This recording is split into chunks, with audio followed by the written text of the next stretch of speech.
When pride meets prejudice in a world of glittering jewels, one woman's cruelty will shatter everything she thought she knew about power, family, and the price of judgment. The security alarm didn't go off when the woman in rags touched the $10 million necklace, but Victoria Buchanan's internal alarm system screamed like a banshee. Her manicured fingers froze over the velvet display case as she watched the elderly woman, dressed in what appeared to be 3 layers of mismatched thrift store clothing and shoes held together with duct tape, lean closer to the Cartier showcase. The woman's weathered hands, dirt embedded beneath broken fingernails, hovered dangerously close to the glass that separated desperation from diamonds. "Ma'am?" Victoria's voice cut through the hushed atmosphere of luminous legacy jewelers like a blade through silk. "Step away from the display. Now." The boutique fell silent. Even the classical music streaming through hidden speakers seemed to pause, as if the universe itself was holding its breath. 2 wealthy clients near the engagement ring section turned to stare, their champagne flutes suspended mid-sip. The morning sunlight streaming through floor-to-ceiling windows caught the 1,000 facets of the diamonds surrounding them, but all Victoria could see was the stain this woman was about to leave on her perfectly curated empire. The elderly woman looked up, and for just a moment, a fraction of a second that Victoria would replay in her nightmares for months to come, something flickered in those pale blue eyes. Not shame. Not fear. Something else entirely. Something that looked almost like recognition. Sadness even. But Victoria Buchanan hadn't clawed her way to store manager of the most prestigious jewelry boutique in Manhattan by being soft. She'd built her reputation on 3 things: impeccable taste, ruthless efficiency, and an uncanny ability to spot trouble before it crossed her threshold. This woman was trouble wrapped in poverty. "I said step away." Victoria moved from behind the counter with the grace of a predator, her Louboutin heels clicking against imported Italian marble like a countdown. Her cream Chanel suit, this season's collection, not that the vagrant would know the difference, whispered against her skin as she positioned herself between the woman and $20 million worth of inventory. "We have a strict policy about—" "I'm looking for a gift," the woman interrupted softly, her voice barely above a whisper but somehow filling every corner of the 3,000-square-foot showroom. There was something in that voice. An accent? No. Something deeper. Authority wrapped in gentleness, power disguised as humility. Victoria's practiced smile never wavered, but inside her irritation blazed. "Ma'am, perhaps you'd be more comfortable at—" She paused, letting her gaze travel slowly, deliberately over the woman's appearance. "One of the shops on 5th Avenue. The discount jewelry stores. They're much more accessible." She emphasized that last word like a weapon. The wealthy clients tittered behind their hands. Victoria caught the eye of Jonathan, her assistant manager, who stood frozen near the private consultation rooms, his expression unreadable. Good. Let him see how a real professional handled these situations. Let him see why she was management material and he would forever remain an assistant. The elderly woman's shoulders seemed to fold inward slightly, and Victoria felt the familiar rush of vindication. She was protecting her store, her clients, her reputation. This was business. This was necessary. "I understand," the woman said quietly, her weathered hand reaching into the pocket of her oversized coat. Victoria's body tensed, her finger instinctively moving toward the panic button hidden beneath her collar. In New York you could never be too careful. Desperate people did desperate things. But the woman only pulled out a small, faded photograph, its edges worn soft with handling. She held it out with trembling fingers. "I just wanted to see if you had anything like this. It's important." Victoria didn't take the photograph. Didn't even look at it. "We don't accept outside appraisals or match items from pictures without an appointment. You can book online. Now, I really must insist." "Victoria." Jonathan's voice cut across her dismissal, sharp with something she'd never heard from him before. "Warning? No. Fear. Maybe we should." "Jonathan, please escort this woman to the exit." Victoria turned her back on the vagrant, making a show of straightening a display of diamond tennis bracelets that didn't need straightening. "And call building security. Make sure they understand we have standards to maintain." The silence that followed felt wrong somehow. Too heavy. Too full. When Victoria finally turned back around, the elderly woman was looking directly at her with an expression that made Victoria's blood run cold. Not anger. Not humiliation. Something far worse. Disappointment tinged with what looked like pity. "I see," the woman said softly, tucking the photograph back into her pocket. "I see exactly who you are, Victoria Buchanan." The way she said Victoria's full name, as if she'd known it all along, as if she'd been testing something, sent ice water through Victoria's veins. But before she could respond, before she could ask how this stranger knew her name, the woman turned toward the exit. And that's when Victoria saw it. Just for a second, as the morning light caught the woman's profile, she saw the bone structure beneath the poverty. The elegant line of jaw, the aristocratic nose, the way she carried herself despite the rags, like someone who'd once worn crowns instead of cast-offs. Then the woman was gone, the door chiming softly behind her, leaving only the faint scent of lavender and something else Victoria couldn't quite place. Old money. The kind that didn't need to announce itself. "Victoria," Jonathan said, and now there was no mistaking the fear in his voice. Do you have any idea who that was?" Victoria's laugh was sharp, defensive. "Some homeless woman trying to." That was Eleanor Ashford. The name hit Victoria like a physical blow. The champagne flutes slipped from the wealthy client's hands, crystal shattering against marble in a sound like breaking stars. Because everyone in the jewelry world knew that name. Eleanor Ashford. The reclusive billionaire. The phantom owner of not just Luminous Legacy, but 17 other luxury boutiques across 3 continents. The woman who signed Victoria's paychecks. But that wasn't the part that made Victoria's knees buckle, that made her grab the display case for support as the world tilted sideways. Jonathan's next words came out like a death sentence. "And she's David's mother." David. Victoria's fiancé of 8 months. The man whose family she'd never met because they were intensely private. The man who'd promised to introduce her to his mother next week at their engagement dinner. The $10 million necklace glittered in its case, indifferent to the destruction it had witnessed. Victoria stared at her reflection in the glass, her perfect hair, her flawless makeup, her designer suit, and saw for the first time exactly what Eleanor Ashford had seen. And in that moment, as the full weight of what she'd done crashed down on her, Victoria Buchanan realized that she'd just humiliated the one person in the world who held her entire future in her weathered, dirt-stained hands. The photograph Eleanor had tried to show her lay forgotten on the floor near the exit, blown there by the closing door. From where Victoria stood frozen in horror, she could just make out the image. A young woman in a vintage wedding dress, smiling at the camera, wearing a necklace that looked remarkably like the Cartier piece in the display case. The necklace Eleanor had come to remember. Or perhaps to reclaim. The door chimed again and Victoria's heart stopped. But it wasn't Eleanor returning. It was worse. Hey beautiful souls. Welcome back to the channel. I hope this story already has your heart racing because trust me, we're just getting started and what's coming next will blow your mind. If you're new here, where are you watching from? Drop your location in the comments. I love connecting with you all. And if you haven't hit that subscribe button yet, what are you waiting for? This story has 9 parts of pure drama, plot twists, and an ending that'll leave you screaming. Subscribe so you don't miss a single moment of Victoria's reckoning. Now, let's see who just walked through that door, shall we? David Ashford stood in the doorway of Luminous Legacy like a man caught between 2 worlds, and Victoria had never seen him look more like a stranger. He wasn't supposed to be here. Not today. Not for another 3 hours, when they'd planned to meet for lunch at that ridiculously overpriced bistro where he always ordered the salmon and she always ordered the salad she never finished. But here he was, 6'2" of old money and new anxiety, his tailored Tom Ford suit somehow looking rumpled despite its perfection. And his eyes, those warm brown eyes that had first captivated her at a charity gala 9 months ago, weren't looking at her with love. They were looking at her with something that made her stomach turn. Knowledge. David. Victoria's voice came out steadier than she felt, her manager's mask sliding back into place even as her world crumbled. "Darling, what are you doing here? I thought we were meeting at..." "I just passed my mother on the street." His voice was quiet, controlled in that way wealthy men controlled everything, their emotions, their words, their women. She was crying.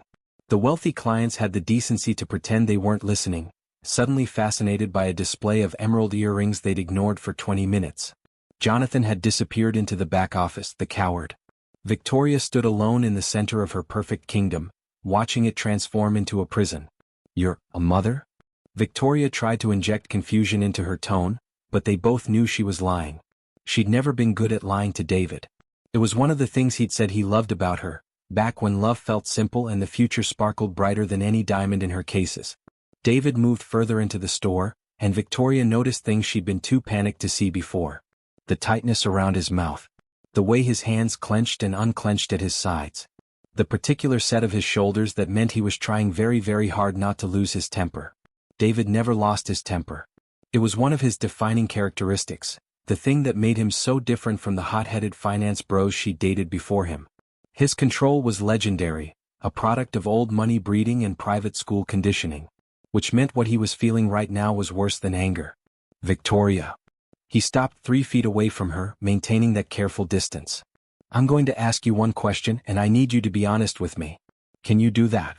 She wanted to reach for him, to close that horrible gap between them, but something in his posture told her that touching him right now would be catastrophic. Of course. Did you just throw my mother out of your store? The words hung in the air like guillotine blades. Victoria's mind raced, calculating, weighing her options. She could deny it. Could claim mistaken identity. Could spin some story about security protocols and misunderstandings. But David's eyes, God, those eyes that suddenly looked exactly like Eleanor's, how had she never noticed? Told her that he already knew everything. I didn't know it was her, Victoria said, and hated how defensive she sounded. She looked like, David, you have to understand, in this business we get all kinds of people trying to. Trying to what? His voice was still quiet, but now there was an edge to it, sharp as the diamonds surrounding them. Look at jewelry? In a jewelry store? That's not fair. Isn't it? David moved closer, and Victoria realized with a sick jolt that he wasn't trying to comfort her. He was studying her like she was a specimen under glass. Tell me what happened. Every detail. Because my mother who hasn't cried in public since my father died 7 years ago, just told me that the woman I'm supposed to marry humiliated her in front of your clients. Victoria felt her carefully constructed defense crumbling. She was dressed like a homeless person, David. How was I supposed to know? You weren't supposed to know. You were supposed to treat her like a human being. The simplicity of that statement, the devastating accuracy of it, hit Victoria harder than any accusation. She opened her mouth, closed it, opened it again. I was protecting the store. It's my job to. This is her store, Victoria.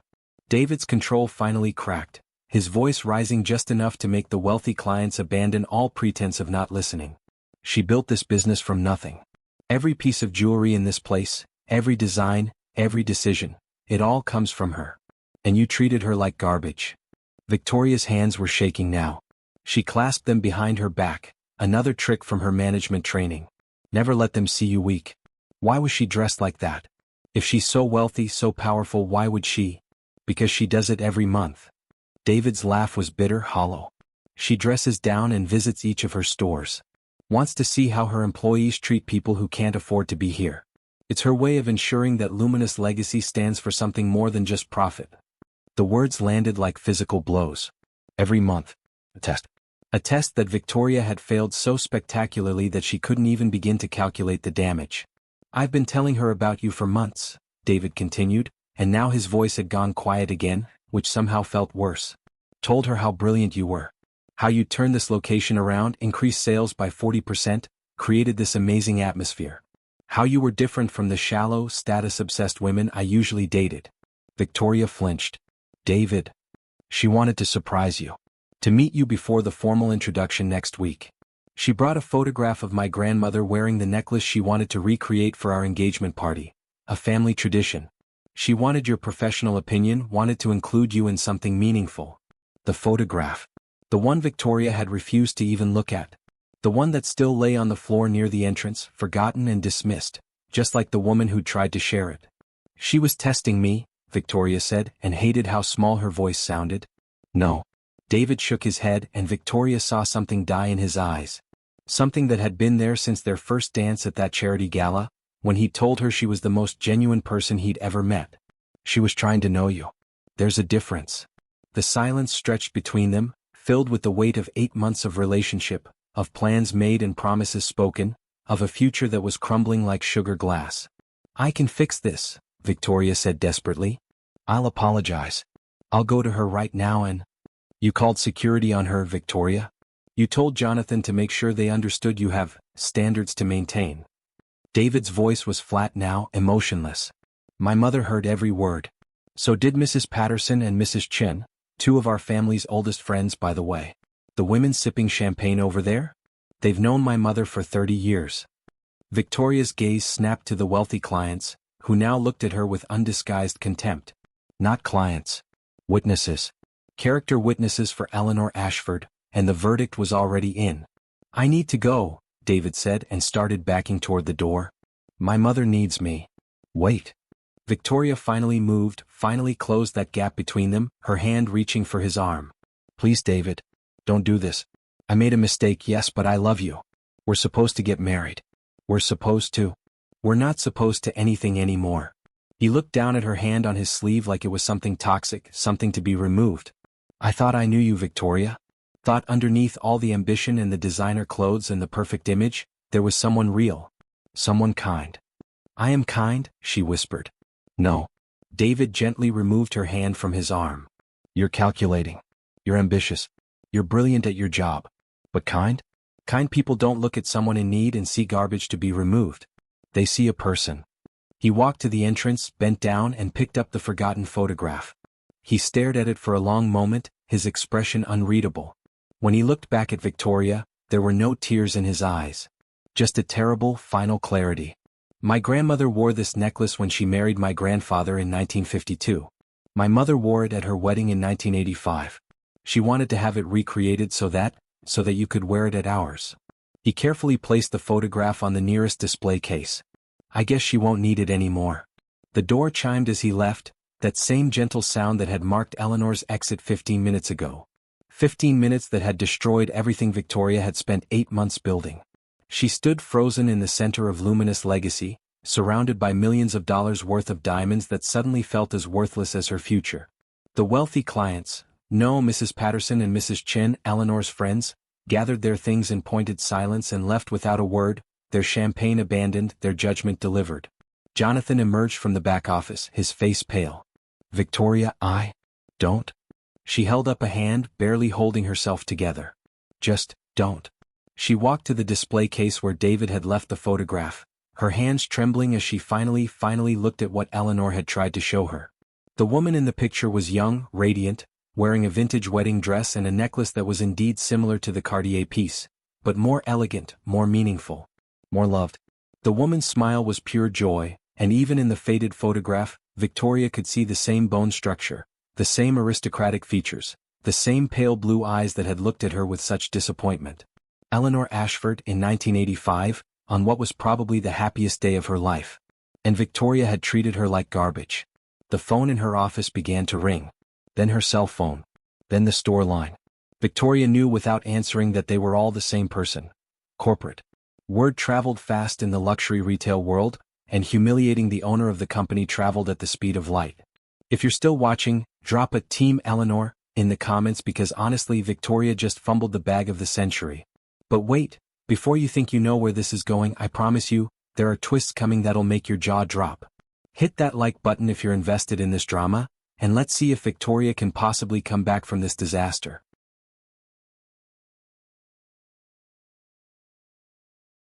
The call from corporate came exactly 47 minutes after Eleanor Ashford walked out of Luminous Legacy, and Victoria answered it with the grim certainty of a woman facing execution.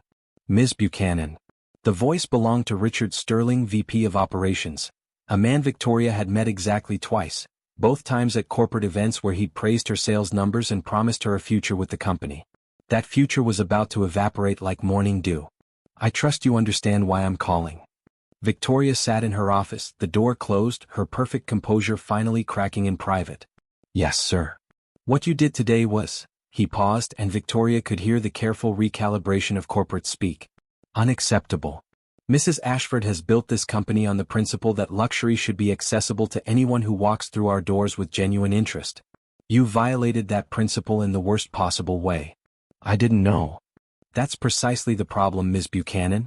You didn't know, but you should have acted better regardless.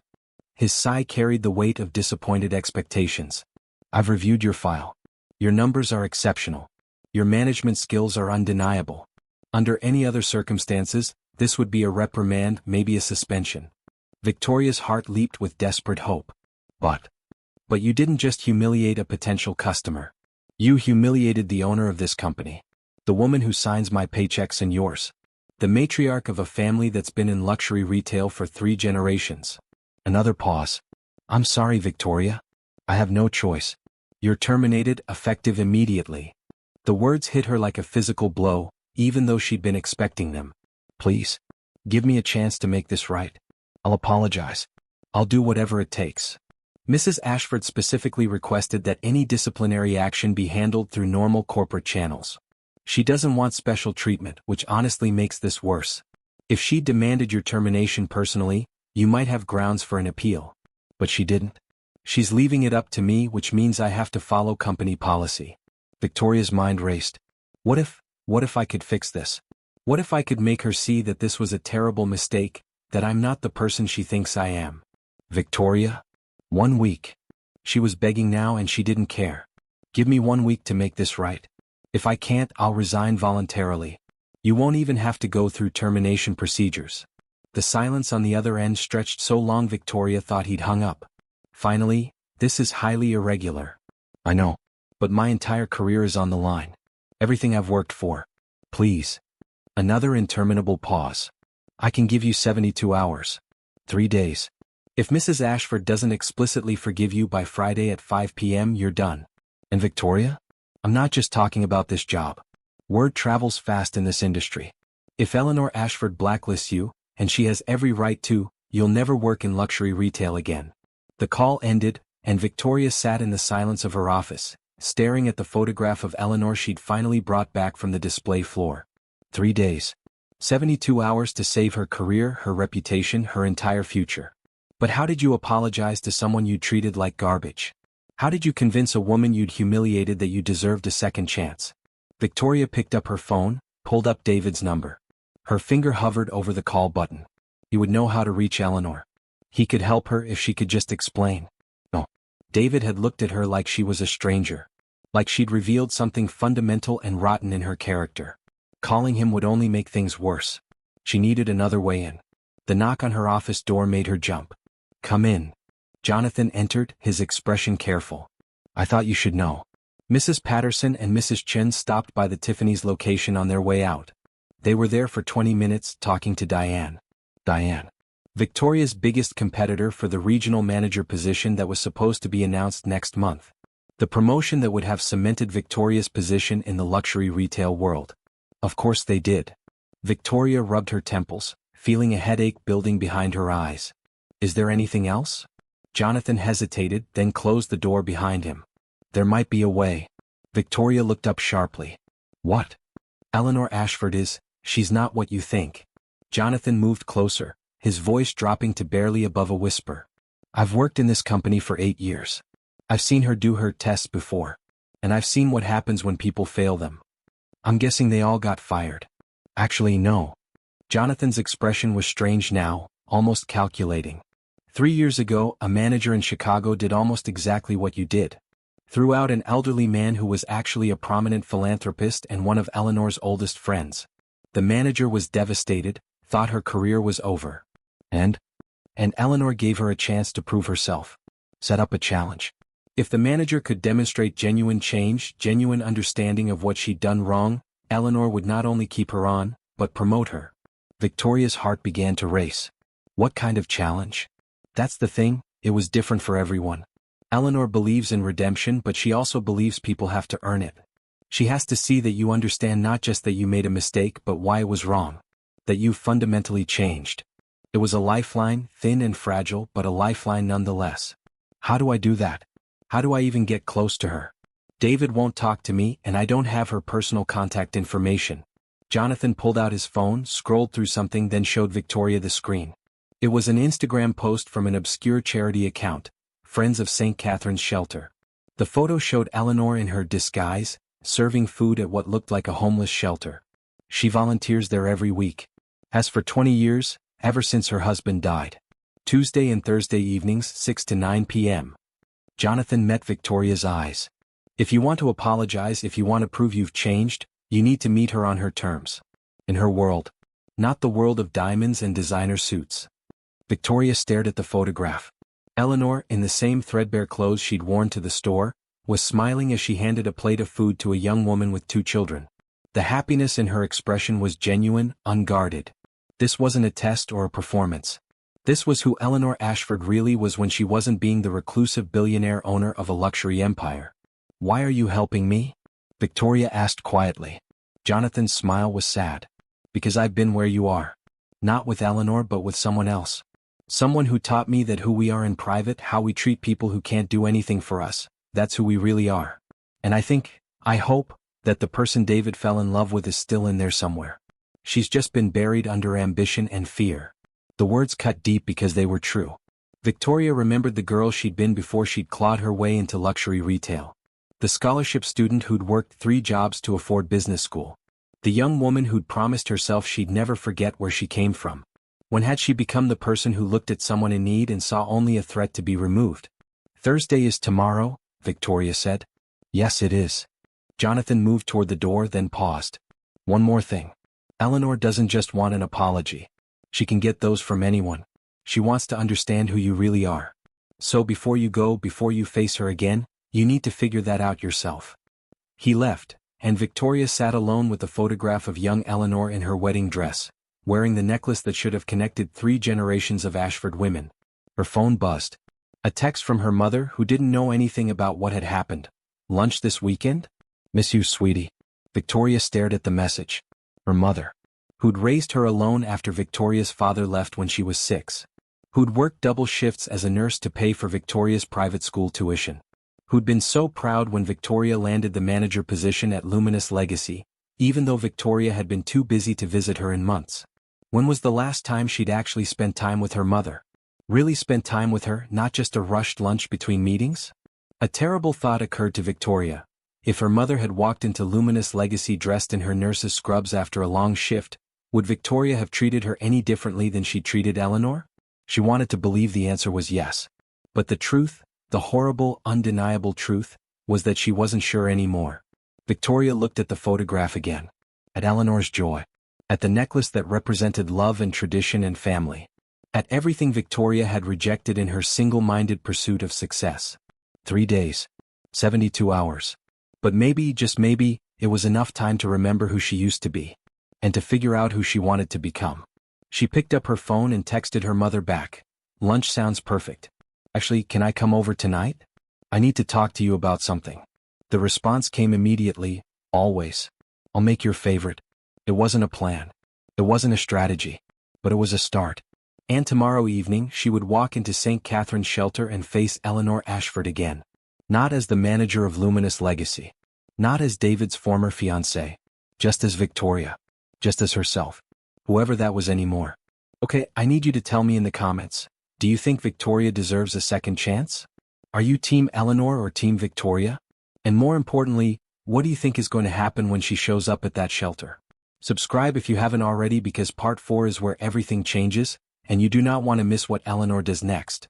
Victoria's mother opened the door wearing the same faded cardigan she'd owned for 15 years, and the sight of it made Victoria's throat tighten with shame. Victoria. Sweetheart. Margaret Buchanan pulled her daughter into a hug that smelled like lavender soap and hospital disinfectant, the scent of Victoria's entire childhood. I wasn't expecting you until later. Come in, come in. I just got off shift, but I can whip up something. Mom? Victoria stepped back, really looking at her mother for the first time in months. The gray streaks in her hair that hadn't been there last year. The tired lines around her eyes. The worn slippers that should have been replaced seasons ago. When was the last time I took you shopping? Margaret blinked, confused by the non sequitur. Shopping? Honey, I don't need. When was the last time I bought you something nice? Something that wasn't a rushed birthday gift ordered online? Victoria's voice cracked. Mom, you're wearing the same cardigan you had when I graduated college. It's comfortable. Margaret's smile was gentle, unknowing.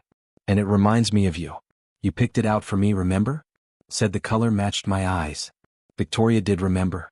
She'd been 22, fresh out of business school, flush with her first paycheck from an entry-level position. She'd taken her mother to a department store, not even a nice one, and bought her the cardigan for $40. She'd thought she was being generous. Now she wore suits that cost more than her mother's monthly mortgage. Come sit down. Margaret led her to the small kitchen table, the same one they'd eaten breakfast at every morning before school. Tell me what's wrong. And don't say nothing, I've been a nurse for 30 years. I know distress when I see it. So Victoria told her. Everything. The elderly woman in rags. The humiliation. The revelation that it was Eleanor Ashford, owner of the company and David's mother. The broken engagement. The 72-hour ultimatum. Margaret listened without interrupting, her nurse's training making her an exceptional listener. When Victoria finished, her mother was quiet for a long moment, her fingers wrapped around a mug of tea that had gone cold. "Do you remember Mrs. Chin?" Margaret finally asked. Victoria frowned.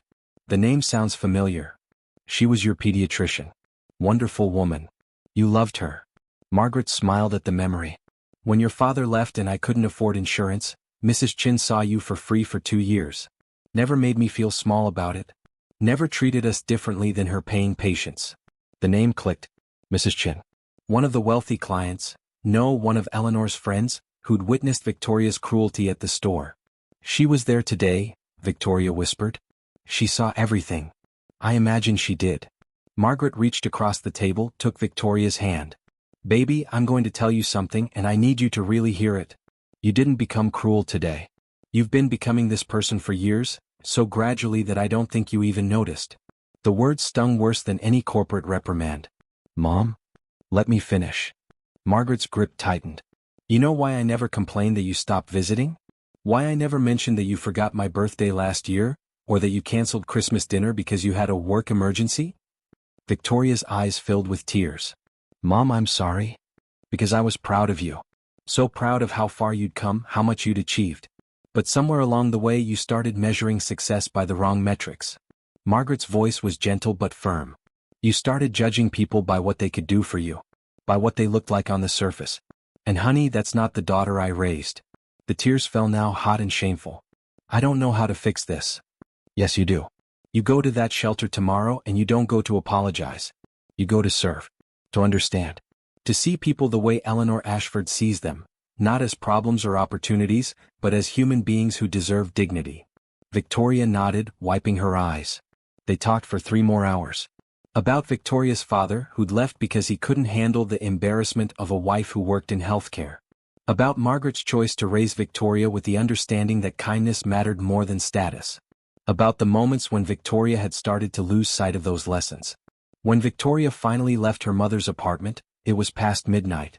She drove home through the quiet streets of Manhattan, seeing the city differently. The homeless person sleeping in a doorway. The late-night cleaning crew entering an office building. The food delivery worker pedaling through the rain. People. Just people. Trying to survive, trying to live, trying to matter. How many of them had she walked past without seeing? Thursday evening arrived too quickly and too slowly all at once. Victoria stood outside St. Catherine's shelter wearing jeans and a simple sweater, the most casual clothes she owned, and even those felt too expensive, too deliberately curated. She'd left her designer bag at home, left her jewelry in its case, left behind every marker of the identity she'd built so carefully. The shelter was in a neighborhood Victoria normally avoided, the kind of place where luxury retail managers didn't venture. The building was old but well-maintained, with warm lights glowing through windows and the sound of voices and laughter drifting out into the evening air. Victoria took a breath and walked inside. The main hall was chaotic in the best way. Dozens of people lined up for dinner, families with children, elderly individuals, young people who looked barely out of their teens. The air smelled like pasta and garlic bread and humanity, warm and real and nothing like the temperature-controlled perfection of Luminous Legacy. And there, behind the serving counter wearing an apron and that same threadbare coat, was Eleanor Ashford. She looked up as Victoria entered, and their eyes met across the crowded room. Eleanor's expression didn't change. No surprise, no anger, no judgment. Just a calm, steady gaze that somehow felt worse than any confrontation. "Can I help you?" An older man with kind eyes approached Victoria. His volunteer badge read, "Frank, 15 years service." I'd like to volunteer. If you need help." Frank's smile was genuine. "We always need help. Come on, I'll get you an apron." 5 minutes later, Victoria found herself stationed at the dessert section, serving slices of donated cake to people who looked at her with gratitude that felt entirely unearned. She fumbled with the server, gave portions that were too large or too small, apologized so many times that Frank gently told her to relax. "Nobody's judging you here," he said kindly. "Well, nobody except maybe Eleanor, and even she gives everyone the benefit of the doubt." Victoria's hands trembled. "You know Eleanor?" "Everyone knows Eleanor. She founded this place 23 years ago, after her husband died. He'd always wanted to do something meaningful with their wealth, and this was her tribute to him." Frank nodded toward where Eleanor was serving soup, chatting easily with an elderly woman who seemed to be telling her a very long story. She's good people. Real good people. The evening stretched on. Victoria served dessert to a young mother with 2 small children who thanked her 5 times. To an elderly veteran who told her about his grandson. To a teenager who looked at the cake like it was the best thing he'd seen all week. And slowly Victoria began to understand. These weren't problems to be managed or threats to be removed. They were people. With stories and dreams and dignity. They deserved kindness not because of what they could offer but because they were human. It was such a simple truth and Victoria had forgotten it so completely. During a lull, Eleanor approached the dessert station. Up close, without the intimidation of corporate hierarchy or the weight of revelation, she looked smaller somehow. More human. Her eyes still held that same sadness from yesterday, but there was something else now too. Curiosity maybe. You're serving the portions too precisely, Eleanor said quietly. This isn't a restaurant. People don't need perfect slices. They need to know someone cares. Victoria's throat tightened. Mrs. Ashford, I? Just Eleanor. We don't use titles here. She picked up the cake server, cut a generous, slightly crooked slice, and placed it on a plate with a small scoop of ice cream. See? It doesn't have to be perfect. It just has to be offered with love. I'm sorry. The words tumbled out before Victoria could stop them. For yesterday. For how I treated you. For... I know. Eleanor handed the plate to a young boy who just approached, ruffling his hair with genuine affection. But sorry is just a word, Victoria. I need to understand why you did it. And more importantly, you need to understand. I do understand. I was protecting my image, my status, my... No. Eleanor's voice was gentle but firm. That's what you understand intellectually. But do you feel it? Do you understand in your bones why it was wrong? She gestured around the shelter. These people don't have designer clothes or perfect makeup or the right last names. Does that make them less deserving of dignity? No. Victoria's voice broke. No, it doesn't. Then why did you treat me that way? It was the question Victoria had been asking herself for 36 hours. Because I was afraid. Eleanor tilted her head. Of what? Of being like them. The admission hurt like pulling glass from a wound. Of losing everything I'd built. Of people seeing that underneath all the polish and the success, I'm still just Margaret Buchanan's daughter from Queens who had to fight for every opportunity. The shelter went quiet around them, though Victoria barely noticed. All she could see was Eleanor's face, and the understanding that bloomed there. And you thought, Eleanor said softly, that if you could keep people like that out of your store, you could keep that past out of your life. Victoria nodded, tears streaming down her face now, not caring who saw. My mother raised me better than this. She taught me that everyone deserves respect. But somewhere along the way I forgot. I forgot where I came from. I forgot what matters. Eleanor was quiet for a long moment. Around them, the shelter continued its gentle chaos.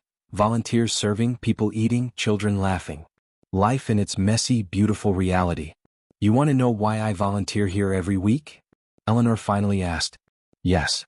Because wealth makes you forget. Power makes you forget.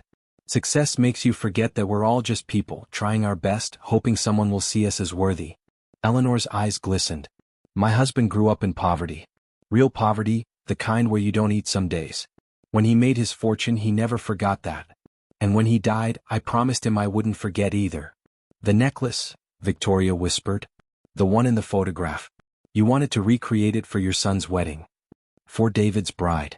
Whoever she would be. Eleanor smiled sadly. It was my way of welcoming her into the family. Of telling her that she was loved, that she belonged, that our past would become part of her future. The weight of that gesture, of what Victoria had rejected, was crushing. I don't deserve that necklace, Victoria said. I don't deserve David. I don't deserve a second chance. No, Eleanor agreed and Victoria's heart shattered. But that's the thing about grace, Victoria. It's not about deserving. It's about choosing to become better. Frank called Eleanor back to the serving line. They were running low on soup. Eleanor started to walk away, then paused. Come back tomorrow, she said. Same time. We'll talk more then. It wasn't forgiveness. But it wasn't rejection either. It was possibility. Victoria returned to the shelter the next evening with a different kind of nervousness. Not the fear of confrontation but the anxiety of hope. She'd spent the day in limbo, technically still employed but effectively powerless. Watching Jonathan manage the store while she existed in corporate purgatory. 24 hours left until Richard Sterling's deadline. The shelter was busier on Friday nights, Eleanor had explained. People got paid, spent money on immediate needs, and by evening were back to the reality of empty pockets and hungry stomachs. Victoria understood that cycle now in a way she never had before, not intellectually but viscerally. She found Eleanor in the kitchen, chopping vegetables with the efficient precision of someone who'd done this thousands of times. Without being asked, Victoria picked up a knife and started helping. They worked in silence for 15 minutes before Eleanor spoke. "David called me this morning." Victoria's knife slipped, nearly catching her finger. How is he?" "Heartbroken." Eleanor's voice was neutral, but Victoria heard the protective mother underneath.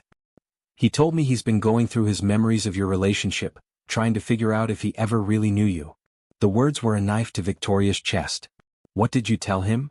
"I told him that people are complicated.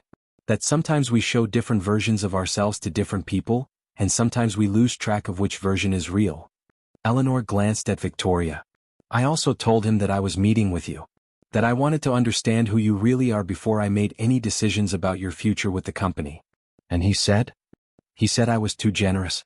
That you'd shown me exactly who you were and I should believe it." Eleanor's smile was sad. "He doesn't understand yet that people can change. He's young. He still sees the world in absolutes." Victoria's hands trembled.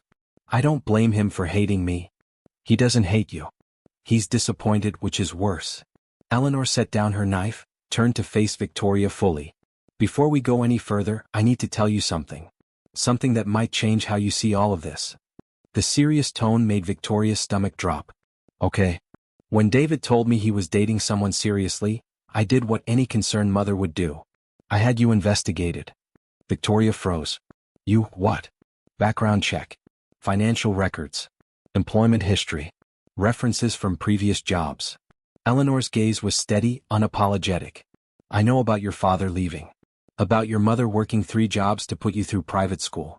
About the scholarship to Columbia. About the student loans you're still paying off." Humiliation burned through Victoria's veins. "You had no right." "I had every right. David is my only child, and after his father died, he's all I have left." Eleanor's voice softened. "But here's what you need to understand, Victoria. I didn't investigate you because I distrusted you. I investigated you because I wanted to know if you were strong enough to be part of this family." Victoria's anger deflated into confusion. "I don't understand. The Ashford family isn't just wealth and privilege. It's responsibility. It's pressure. It's people constantly trying to use you, manipulate you, take from you." Eleanor moved closer. "I needed to know if you had the strength to handle that. And do you know what I found?" Victoria shook her head mutely. "I found a fighter. A woman who'd clawed her way up from nothing through sheer determination and intelligence. A woman who understood struggle because she'd lived it." Eleanor's eyes shone with something that looked like regret. "I thought you were perfect for David. I thought you'd understand what it meant to be grateful for success, to never forget where you came from." "But I did forget," Victoria whispered. "Yes, you did." Eleanor turned back to her vegetables. "And that's what I can't forgive. Not the rudeness to me, I've dealt with far worse. But the fact that you forgot your own story. That you looked at someone struggling and saw an enemy instead of a mirror." The words landed like physical blows. Victoria gripped the counter for support. "Then why are you giving me this chance? Why not just fire me and be done with it?" Eleanor was quiet for a long moment. When she finally spoke, her voice was thick with emotion. "Because 3 years ago I almost made a terrible mistake." "What do you mean?" "There was a young manager at our Chicago location. Brilliant woman, incredible sales record. One day an elderly man came into her store looking for an anniversary gift. He was dressed poorly, spoke broken English, seemed confused by the prices." Eleanor's hands stilled on the cutting board. "She threw him out. Called security. Humiliated him in front of other customers." Victoria's heart sank. "Jonathan told me about her." "Did he tell you who the man was?" "A philanthropist. One of your friends. My brother-in-law. David's uncle." Eleanor's voice cracked. "James had early-onset Alzheimer's. He was having an episode, got confused, wandered into the store. He was trying to buy a gift for his wife, my sister, for their 40th anniversary." Victoria felt sick. "Oh God. The manager didn't know. How could she?" "But that's the point, she didn't need to know. She just needed to treat him with basic human dignity." Eleanor wiped her eyes quickly, efficiently. "My sister wanted to press charges. Wanted the manager destroyed. And I almost let her. What stopped you? James did. When he had a moment of clarity, he told me that the manager reminded him of his younger self, ambitious, afraid, so desperate to prove he belonged in wealthy circles that he'd forgotten how to be kind. Eleanor looked at Victoria. He asked me to give her a chance. To see if shame could become wisdom. Victoria's breath caught. And did it? I set up a challenge. 6 months working at various shelters and community centers, documenting her experiences, proving she understood what she'd done wrong. Eleanor's smile was slight. She's now the regional manager for the Midwest. And she's never forgotten that lesson again. Hope flared in Victoria's chest. Are you saying? I'm saying that I believe in second chances. But only for people who truly want to change. Eleanor picked up her knife again, resumed chopping. Here's what's going to happen. You're going to work here at the shelter every evening for the next 2 weeks. Not as penance. As education. And then you're going to write me a letter. Not an apology. I don't want your apologies. I want you to tell me what you learned. Who you are now versus who you were. What you'll do differently. Eleanor's gaze was sharp. And if I believe you, if I see genuine transformation, then we'll talk about your future with the company. What about David? The question hung in the air like smoke. Eleanor's expression softened into something heartbreaking. That's not for me to decide. David makes his own choices about his heart. She paused. But Victoria, you need to understand something. Even if I forgive you, even if I give you your job back, David might not forgive you. He might not take you back. And you need to be okay with that. Victoria nodded, even as her heart shattered. I understand. Do you? Because here's what I learned from losing my husband. Some mistakes don't get fixed. Some doors close and never reopen. You can become a better person, you can change your entire life, but that doesn't mean you get back what you lost. The truth of it was devastating. Victoria had been operating under the assumption that if she fixed herself, everything else would fall back into place. But Eleanor was right. Redemption didn't come with guarantees. I still want to try, Victoria said quietly. Even if David never forgives me. Even if I lose everything. I need to become better than who I was. Eleanor studied her for a long moment, and something shifted in her expression. Not forgiveness, not yet, but the beginning of respect. Then let's get to work. They finished preparing dinner in companionable silence. When service began, Eleanor positioned Victoria at the main serving line. No longer desserts, but the primary station where she'd interact with everyone who came through. No hiding. No safe distance. Victoria served soup to a woman who looked exactly like Eleanor had looked in the store, weathered, poor, struggling. And this time she looked the woman in the eyes and smiled. How's your evening going? Victoria asked. The woman blinked, surprised. Better now.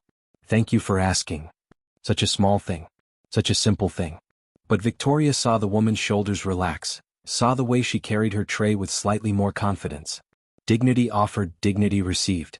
Halfway through service, the shelter door opened and Victoria's heart stopped. David stood in the doorway. He wasn't alone.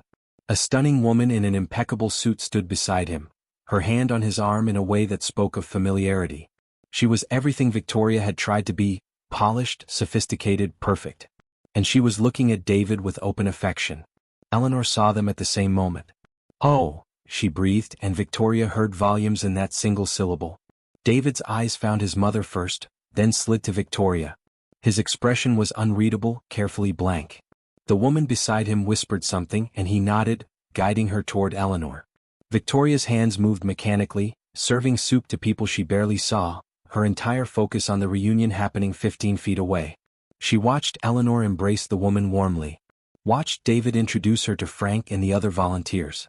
Watched the easy way they moved together, like they'd done this dozens of times before. That's Natalie Dawson, Jonathan's voice said quietly beside her. He'd shown up for the evening shift, though Victoria suspected Eleanor had asked him to. She's an attorney. Does pro bono work for homeless advocacy. They look comfortable together. They dated in college. Broke up because she moved to London for work. She just moved back 3 months ago.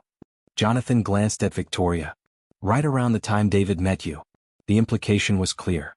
David had been getting over Natalie when Victoria entered his life. And now Natalie was back, perfect and suitable and exactly the kind of woman Eleanor would love. Victoria forced herself to keep serving. To smile at people.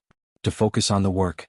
But she felt David's presence like a physical weight, pressing down on her chest, making it hard to breathe. Finally, inevitably, he approached the serving line. "Hello, Victoria." His voice was polite, distant. The voice he'd use with a stranger. "Hi." She couldn't manage anything more. Not with Natalie standing beside him, watching with curious, intelligent eyes. "This is Natalie Dawson. Natalie Victoria Buchanan. It's nice to meet you." Natalie's smile was genuine, unknowing. "David's told me you work in luxury retail. That must be fascinating." "Work." Past tense. But Victoria just nodded. "It has its moments." An awkward silence stretched. David looked like he wanted to say something but couldn't find the words. Natalie looked between them, clearly sensing undercurrents she didn't understand. Eleanor appeared, breaking the tension. "David, could you help Frank with the storage room? We got a furniture donation and he needs the muscle." "Of course, Mom." David squeezed Natalie's hand, then left without looking back at Victoria. Eleanor and Natalie moved to a different station, leaving Victoria alone with Jonathan and the devastating realization that she'd lost more than her job and her reputation. She'd lost her future. The one she'd imagined. The one where David forgave her, where they rebuilt their relationship stronger than before, where she wore the Ashford necklace and joined a family that believed in redemption. That future was standing 15 feet away, laughing at something Eleanor said, wearing a perfect suit and belonging in a way Victoria never would. "You okay?" Jonathan asked quietly. Victoria blinked back tears. "No. But I will be." Because that was the real lesson, wasn't it? Growth wasn't about getting what you wanted. It was about becoming better regardless of the reward. She served soup. She smiled at strangers. She asked about their days and meant it. And when service ended and David left with Natalie, his hand on her back, his expression lighter than Victoria had seen it in days, she helped clean up without breaking down. Eleanor approached as Victoria was wiping down tables. "That was hard to watch." "Yes. I didn't know he was bringing her. He just showed up." Victoria managed a smile. "It's okay. She seems lovely." "She is. She's brilliant and kind and she's been volunteering here for years." Eleanor's voice was gentle. "I'm sorry, Victoria.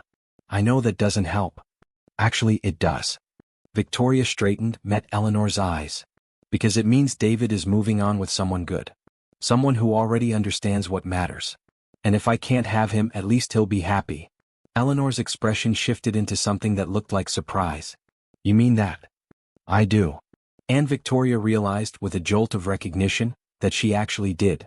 The jealousy was there, the heartbreak was real, but underneath it all was genuine hope for David's happiness. "He deserves someone better than who I was. Maybe Natalie is that person." "And who are you now?" Victoria looked around the shelter. At the empty tables, the clean floors, the volunteers packing up for the night. At the place where people came when they had nothing and left with dignity. "I'm figuring that out," she said. "One day at a time." Eleanor nodded slowly. "Come back tomorrow. And the day after. And every day for 2 weeks. Let's see who you become." Victoria went home that night and cried. Cried for David, for the future she'd lost, for the woman she'd been and the woman she was trying to become. But when she woke up the next morning, she didn't call in sick to the store. She didn't hide under her covers. She didn't give up. She got up. She went to work. She did her job with humility. And that evening she went back to the shelter. Drop a broken heart in the comments if you're feeling Victoria's heartbreak right now. And tell me, should she fight for David or let him go? Everything gets darker before it can get better. Subscribe if you haven't already, because this story is about to take turns you won't see coming. The call came on day 9 of Victoria's 2-week challenge at 6:47 a.m., jerking her awake from dreams where she was serving soup to faceless strangers who all had Eleanor's eyes. "Miss Buchanan? This is Detective Sarah Martinez with NYPD." The voice was professional, crisp. "I'm calling about an incident at Luminous Legacy last night. We need you to come to the station." Victoria's blood turned to ice. "What kind of incident?" "There was a break-in. Significant theft. The store's records show you as the manager of record and holder of one of the master key codes." Pause. "Ms. Buchanan, this is serious. We need your statement immediately." An hour later, Victoria sat in a windowless interrogation room that smelled like stale coffee and desperation, watching Detective Martinez lay out security footage on a laptop screen. The alarm was disabled at 2:14 a.m. using a manager-level override code. Martinez's finger tapped the screen. "Your code, specifically?" "That's impossible. I was home." Victoria's mind raced. "I haven't been to the store after hours in over a week." Can anyone verify that? The truth was bitter. No. She'd been living alone since David moved out of her apartment 3 days after their breakup, quietly while Victoria was at the shelter. Her mother had stopped by once but not last night. She had no alibi. Martinez played the footage. A figure in dark clothing, face obscured, moved through luminous legacy with the confidence of someone who knew the layout. They went straight to the highest value pieces. The Cartier necklace Eleanor had been admiring, several custom pieces, the vintage engagement rings from the private collection. Total value $3 million. The person knew exactly where the cameras were, Martinez continued. Knew which pieces to take for maximum value, minimum weight. Knew how to disable the secondary alarms. This was an inside job, Ms. Buchanan. I didn't do this. Victoria's voice shook. Why would I? I'm under review by corporate trying to save my job. Stealing would be a way to make money before you get fired? A way to get back at the company that's about to terminate you? Martinez leaned forward. We've seen it before.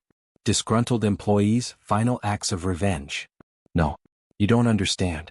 Eleanor Ashford is... Victoria stopped. How could she explain? That Eleanor was her ex-fiancé's mother?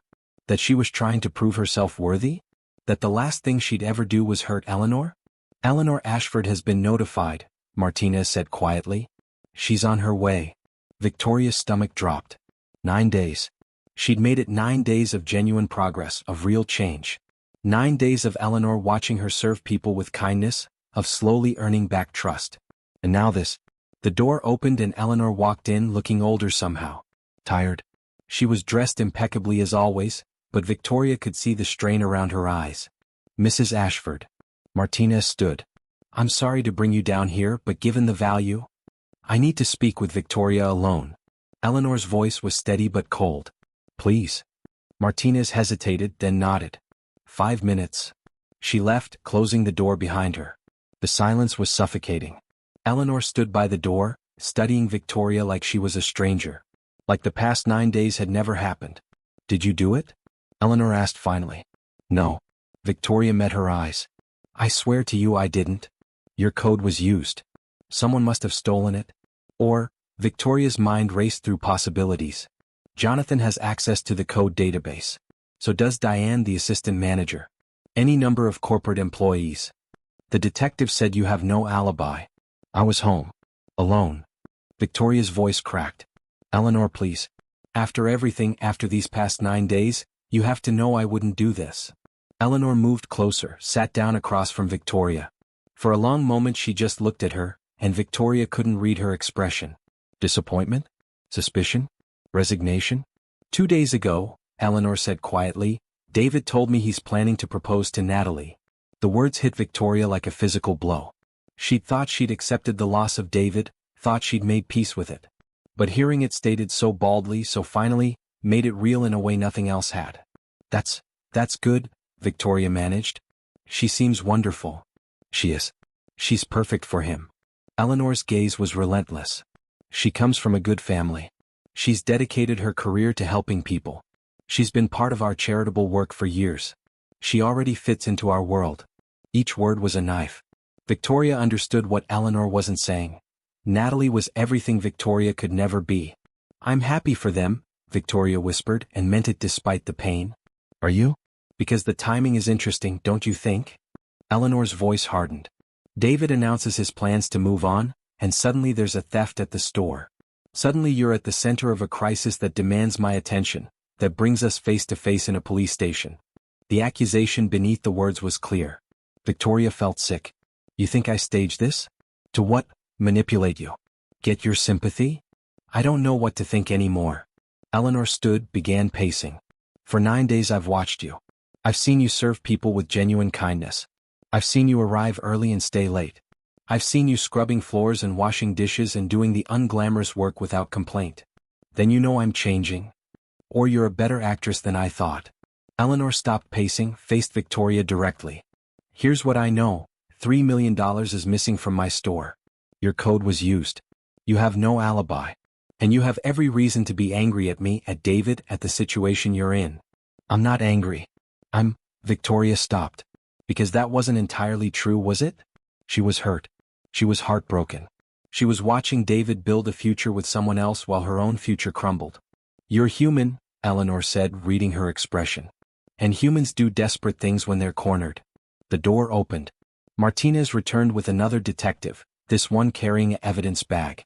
Inside was a designer purse, Victoria's designer purse, the one she'd stopped carrying weeks ago. "We found this in your apartment." Martinez's expression was apologetic but firm. "Hidden in the back of your closet. It contains a false bottom with nearly $50,000 in cash."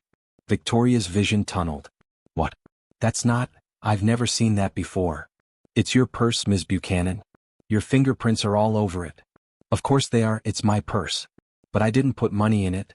I haven't used that bag in weeks." Victoria turned to Eleanor desperately. "Someone planted this. Someone is framing me." "Or," Martinez said gently, "you're lying." The next 2 hours were a nightmare. More questions. More evidence that seemed damning. Receipts from a storage unit Victoria had never rented. Security footage from the storage facility showing someone in Victoria's coat entering with large bags. A paper trail that connected her to a black market jewelry fence. All circumstantial. All explainable. But together, it painted a picture of guilt that was impossible to ignore. "We're going to need to hold you," Martinez finally said. "At least until we can investigate further." Eleanor had sat silently through it all, her expression growing more closed with each piece of evidence. Now she stood. "I'll post bail," she said quietly. Victoria's head snapped up. "What?" "Whatever the amount, I'll cover it."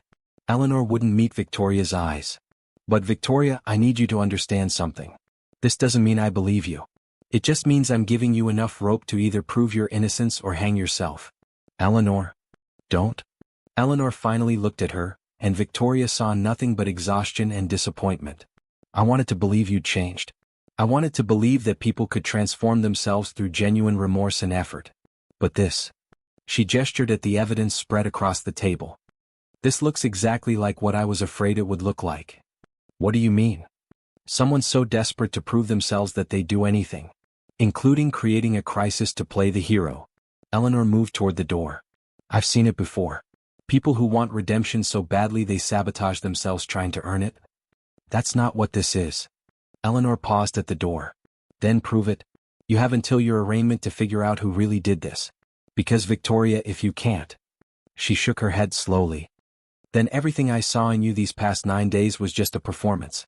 And I'll make sure you never work in this industry, or any industry I have influence over, again." She left, and Victoria sat alone in the interrogation room, her world collapsing around her.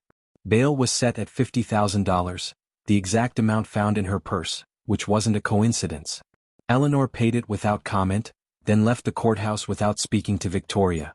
No David. No support. No one. Victoria stood on the courthouse steps in the harsh morning light, free but more trapped than she'd ever been. Her phone buzzed. Text messages flooding in. News traveled fast in luxury retail circles. "Jonathan, I'm so sorry. They suspended me too, conflict of interest. Call me." Her mother. "Baby, I'm coming into the city. Don't do anything until I get there." "Diane, I always knew you were trash. Enjoy prison." And then, the one that made her cry right there on the courthouse steps from an unknown number. "Victoria, this is Natalie Dawson. David doesn't know I'm reaching out. But I'm an attorney and I think you're being framed. If you want help, call me." Victoria stared at the message. The woman who was engaged to the man she loved, or had loved or still loved, she wasn't even sure anymore, was offering to help her. What? Why would Natalie do that? Unless she saw something Victoria couldn't see. Unless from an outside perspective the frame-up was obvious. Victoria's phone rang. Corporate. Richard Sterling. "Don't answer it," a voice said behind her. Victoria spun. David stood 3 steps down, wearing jeans and a t-shirt she'd never seen before. He looked different out of his tailored suits. Younger. More uncertain. "David." Her voice broke on his name. "I said don't answer it." He climbed the steps, stood beside her, not touching but close. "Sterling's calling to officially terminate you. If you don't answer, he has to send it in writing, which buys you time." "Why are you here?" "Because." David's jaw was tight. "Because my mother called me from the police station and I heard something in her voice I haven't heard since my father died." "What?" "Fear." He finally looked at her, and Victoria saw conflict in his eyes. "She's afraid she was wrong about you. But she's more afraid she was right." And I realized that despite everything, despite Natalie, despite how badly you hurt me. He stopped, seemed to struggle with the words. I needed to see you. To see if the person I fell in love with was ever real. And? Victoria's heart hammered. What do you see? David studied her. Really studied her, the way he had when they first met at that charity gala. Like he was seeing past the surface to something deeper. I see someone who's terrified. Someone who's been beaten down but hasn't quit. Someone who... He shook his head. I don't know. I honestly don't know anymore. I didn't do it. Victoria met his eyes. I didn't steal from your mother. I didn't stage this. I've been trying so hard to change, to become better, and now someone is destroying everything. Who?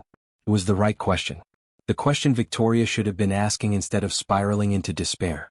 Who benefited from her destruction? Who had access to her codes, her apartment, her life?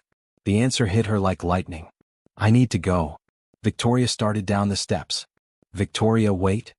I know who did this. She turned back, saw David's skeptical expression. And I'm going to prove it.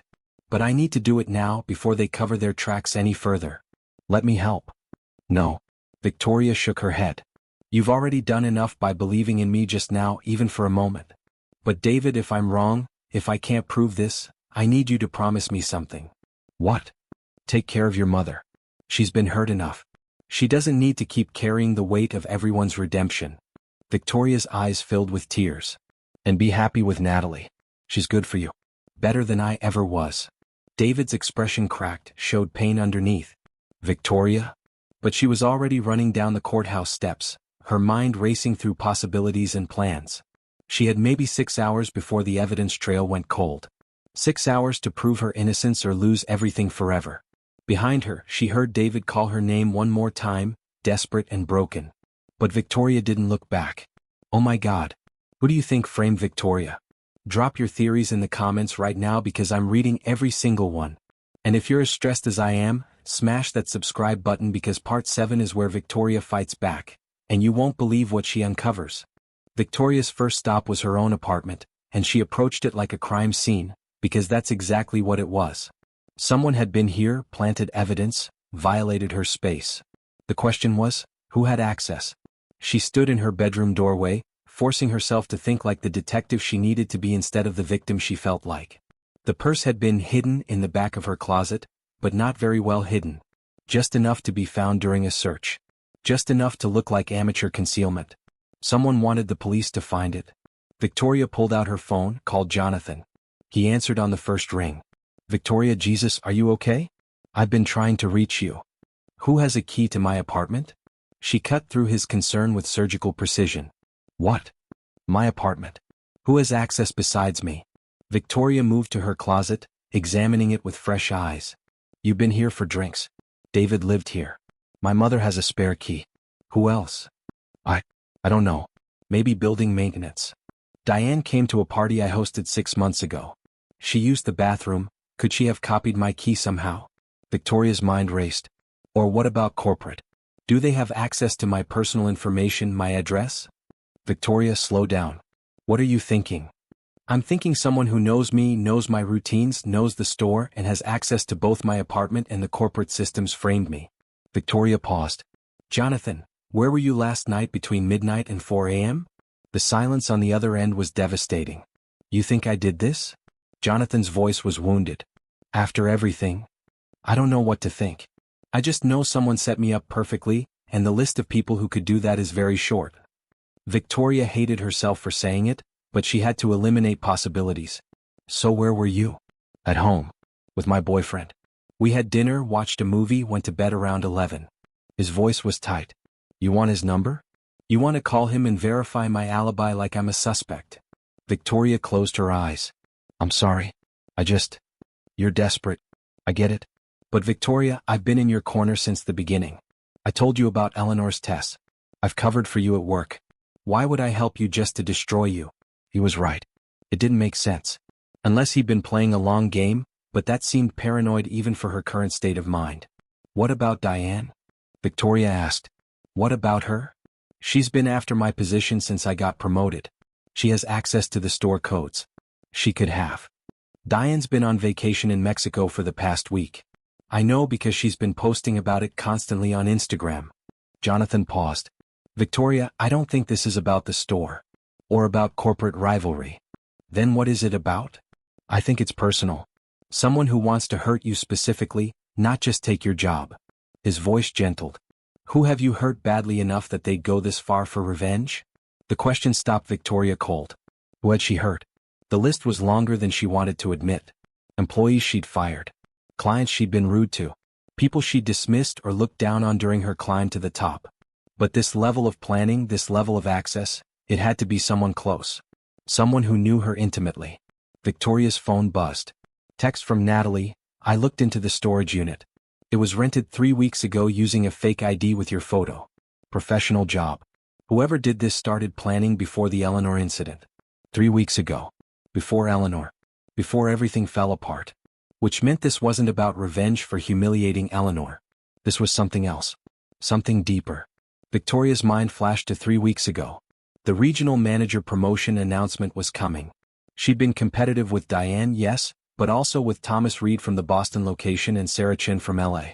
But more than that, 3 weeks ago, David had taken her to dinner at his mother's favorite restaurant and told her he wanted to take their relationship to the next level.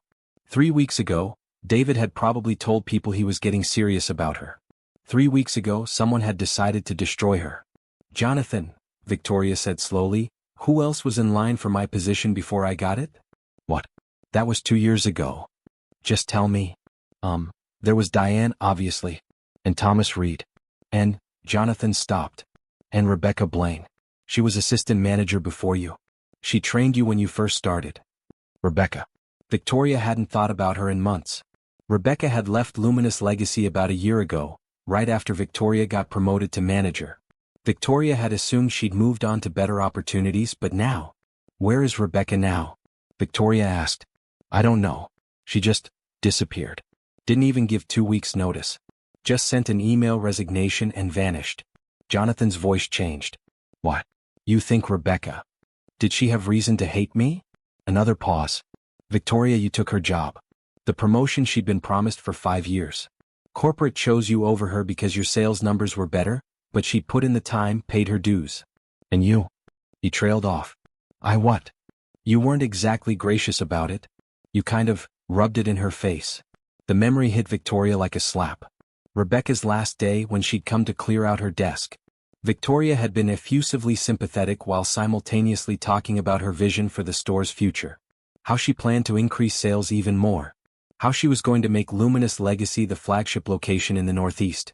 Rebecca had smiled tightly and said, I'm sure you'll do great things. And Victoria had responded, I know I will. It's what separates good managers from great ones, knowing your potential and not being afraid to seize it. Oh God. She'd been insufferable. Cruel without even realizing it. Find Rebecca, Victoria told Jonathan. Find out where she went, what she's doing now, if she still has connections to anyone at the company. On it. But Victoria, even if Rebecca is behind this, how do we prove it? The evidence against you is pretty solid. The storage unit. If she rented it with a fake ID, there has to be security footage from when it was rented. And from when she, or whoever, deposited the stolen jewelry. Victoria was moving now, grabbing her laptop, her mind clicking through possibilities. Natalie said it was a professional job. That means she hired someone, which means there's a money trail. That's a lot of investigating for 6 hours. Then I better get started. Victoria hung up and immediately called Natalie. The attorney answered on the second ring. Victoria. Are you somewhere safe? My apartment. Listen, I need your help. Not as David's girlfriend. Fiancé. Natalie's voice was gentle but firm. He proposed last night. I said yes. The words should have destroyed Victoria, but instead, she felt a strange sort of clarity. David had moved on. Completely. Finally. Which meant Victoria's redemption, if she achieved it, would be for herself. Not to win him back. Not to prove anything to Eleanor. Just to be the person she should have been all along. Congratulations, Victoria said and meant it. He's lucky to have you. Thank you. Natalie sounded surprised. Now what do you need? I think I know who framed me. Rebecca Blaine. Former assistant manager. I need to find her, and I need to find proof that she's behind this.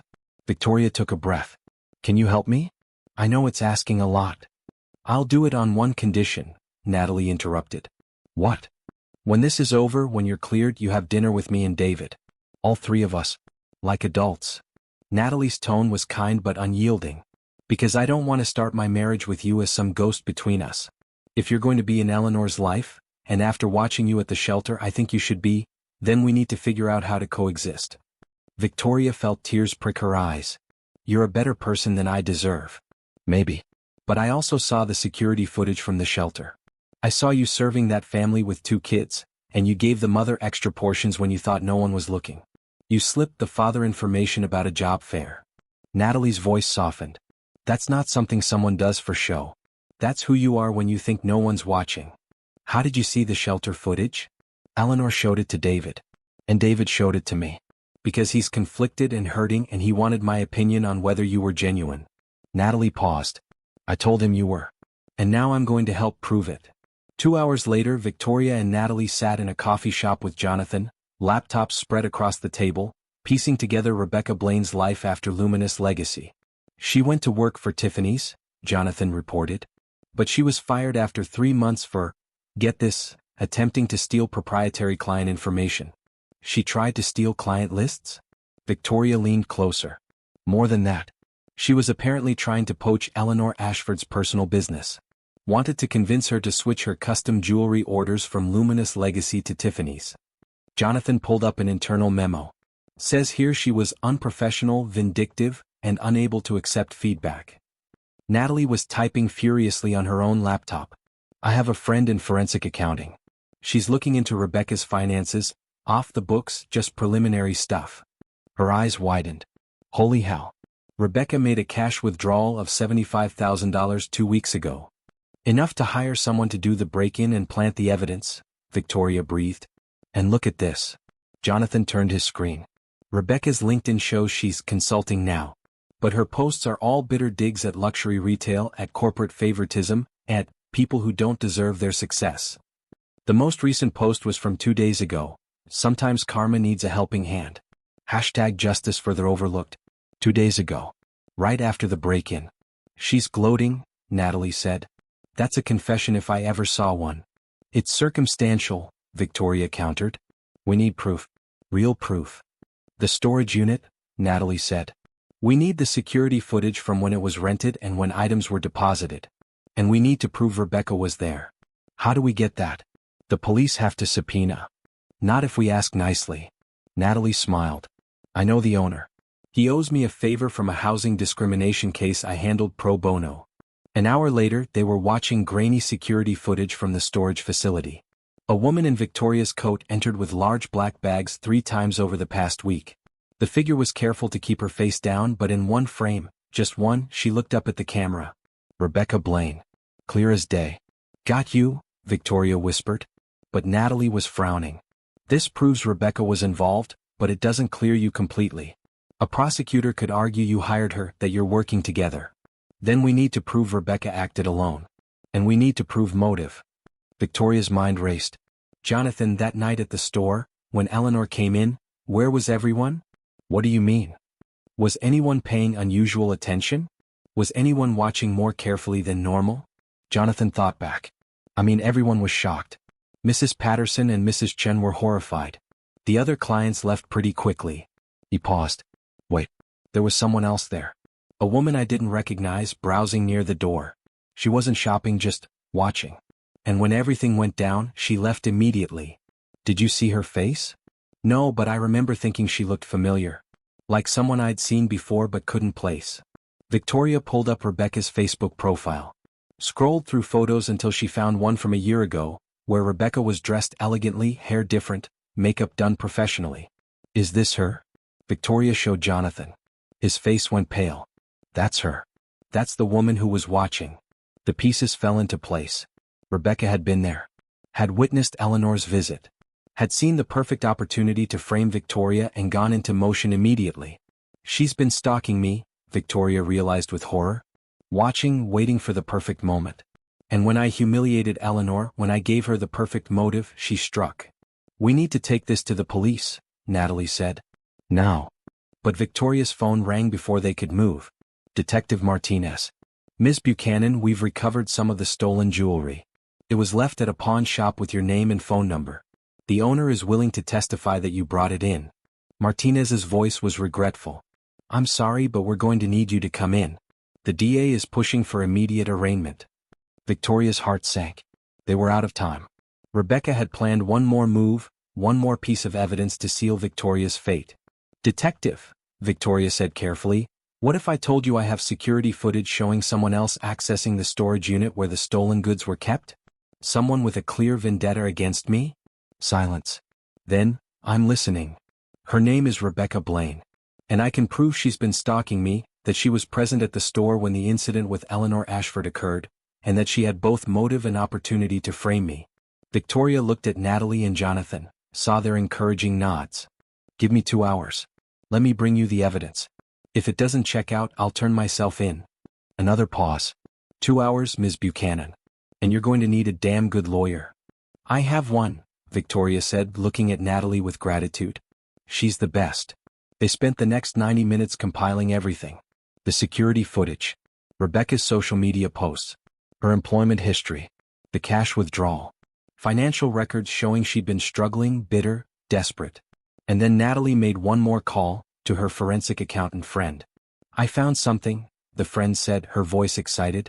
Rebecca Blaine made several calls to a burner phone registered to a known jewelry fence. The same fence whose name came up in Victoria's false paper trail. She used the same fence, Victoria breathed. She didn't even try to cover that trail because she thought I'd be in jail before anyone connected it. It was enough. Barely, but enough. They arrived at the police station with 15 minutes to spare. Martinez reviewed everything with a skeptical eye that slowly transformed into grim satisfaction. This is good work, she finally said. We'll bring Rebecca Blaine in for questioning. But Ms. Buchanan, you understand you're not cleared yet. This just raises reasonable doubt. I understand.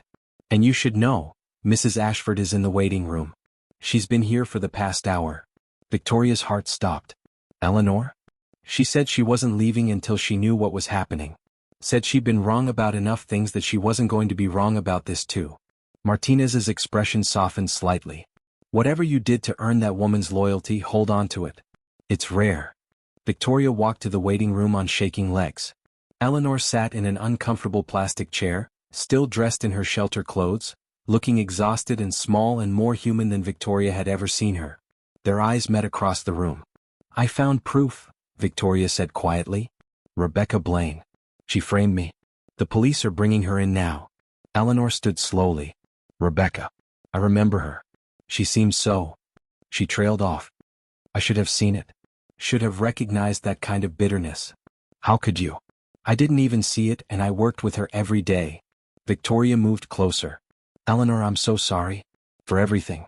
For the stress, the worry, the... Stop. Eleanor closed the distance between them. I'm the one who should apologize. I let my fear override my judgment. I saw the evidence and immediately assumed the worst instead of remembering the woman I'd been watching transform herself for 9 days. You had every reason to doubt me. No. I had every reason to believe in you. Because you earned that belief. Eleanor's eyes were wet. Do you know what David told me last night? He said you told him to be happy with Natalie. That even in your darkest moment, when everything was falling apart, you wanted his happiness more than your own redemption. Victoria's throat tightened. He deserves to be happy. So do you. Eleanor reached out, took Victoria's hands. And I'm going to make sure you get that chance. Starting with your job. When this is all cleared up, you're coming back to Luminous Legacy. Not as a manager on probation, but as regional manager for the Northeast. Eleanor, I can't. Yes, you can. Because I saw who you really are, Victoria. Not the scared, ambitious girl trying to prove herself. The real you, the one who gives extra portions to hungry families and slips job information to struggling fathers and apologizes with her whole heart. Eleanor squeezed her hands. That's the person I want leading my stores. The tears came then, helpless and healing. Eleanor pulled Victoria into a hug, and for the first time since this nightmare began, Victoria felt like maybe, just maybe, everything would be okay. Behind them, the door opened. David and Natalie stood in the doorway, David's expression caught between relief and residual pain, Natalie showing quiet satisfaction. They arrested Rebecca, David said. She was at her apartment.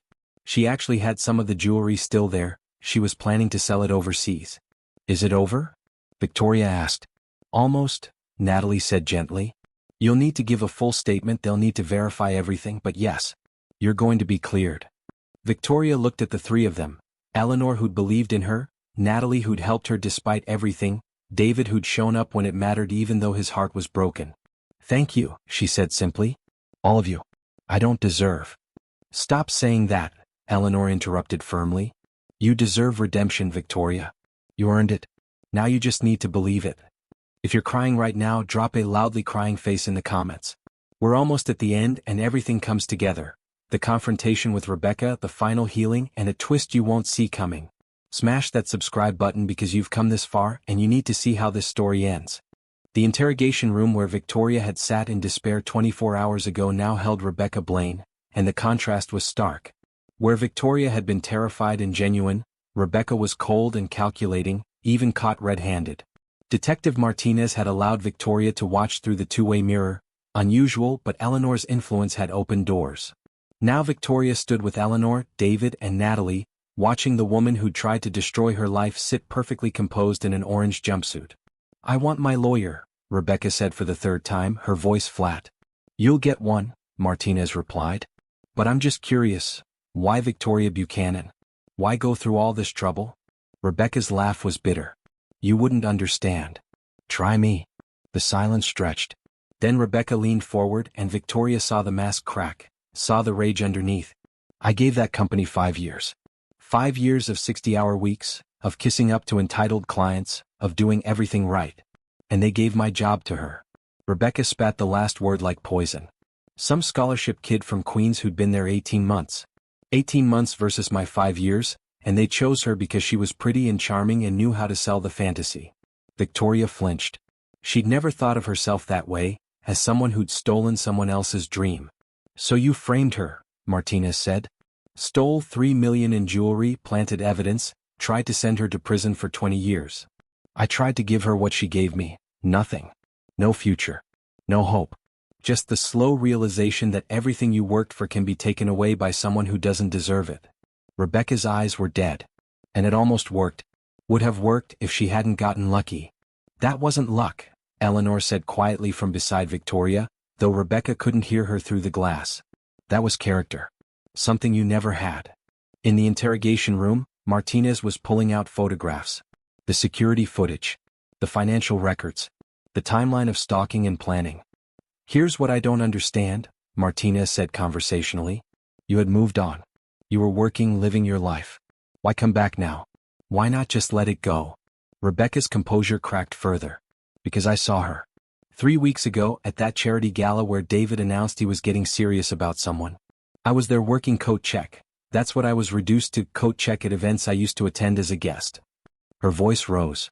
And I saw her on David Ashford's arm, wearing a dress that cost more than my monthly rent, talking about wedding plans with Eleanor Ashford like she belonged there.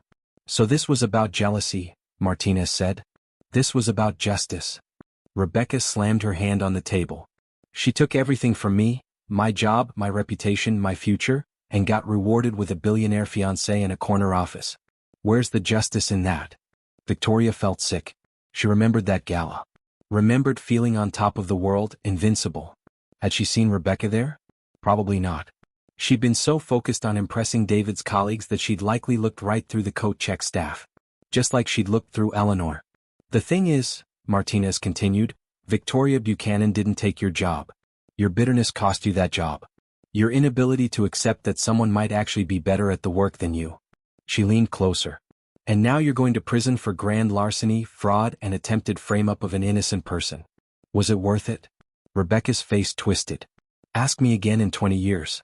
Is she still living my dream? Then yes. It was worth it. The interrogation ended. Victoria stood frozen as Rebecca was led away, still defiant, still unrepentant. Eleanor's hand found hers, squeezed gently. She's wrong, Eleanor said. About you not deserving success. About justice. About all of it. But she's right about one thing, Victoria whispered. I did take her job. I did move faster, climb higher. And I never once thought about who I might be stepping on. That's the cost of ambition, David said, speaking for the first time since they'd entered the observation room. Someone always loses. The question is whether you win with grace or cruelty. Victoria turned to face him.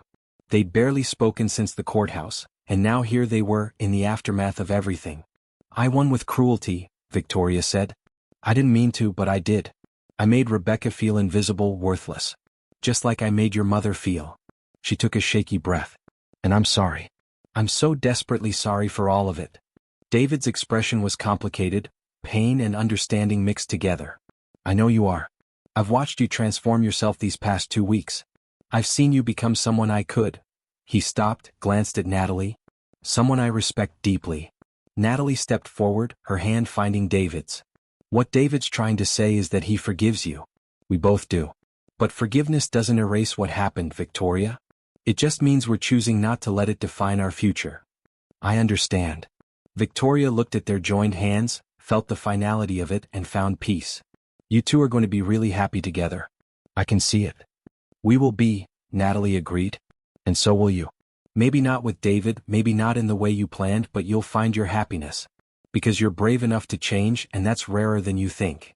Eleanor guided them out of the police station into the afternoon sunlight. The city moved around them, people rushing to meetings, vendors selling street food, life continuing in its chaotic beauty. I need to make this right, Victoria said suddenly. With Rebecca. Not forgive her, she doesn't deserve that. But understand her. Acknowledge what I took from her. She tried to destroy you, David said incredulously. I know. But she was right about one thing, I never saw her. Never acknowledged her pain or her loss. Victoria turned to Eleanor. I want to write her a letter. In prison.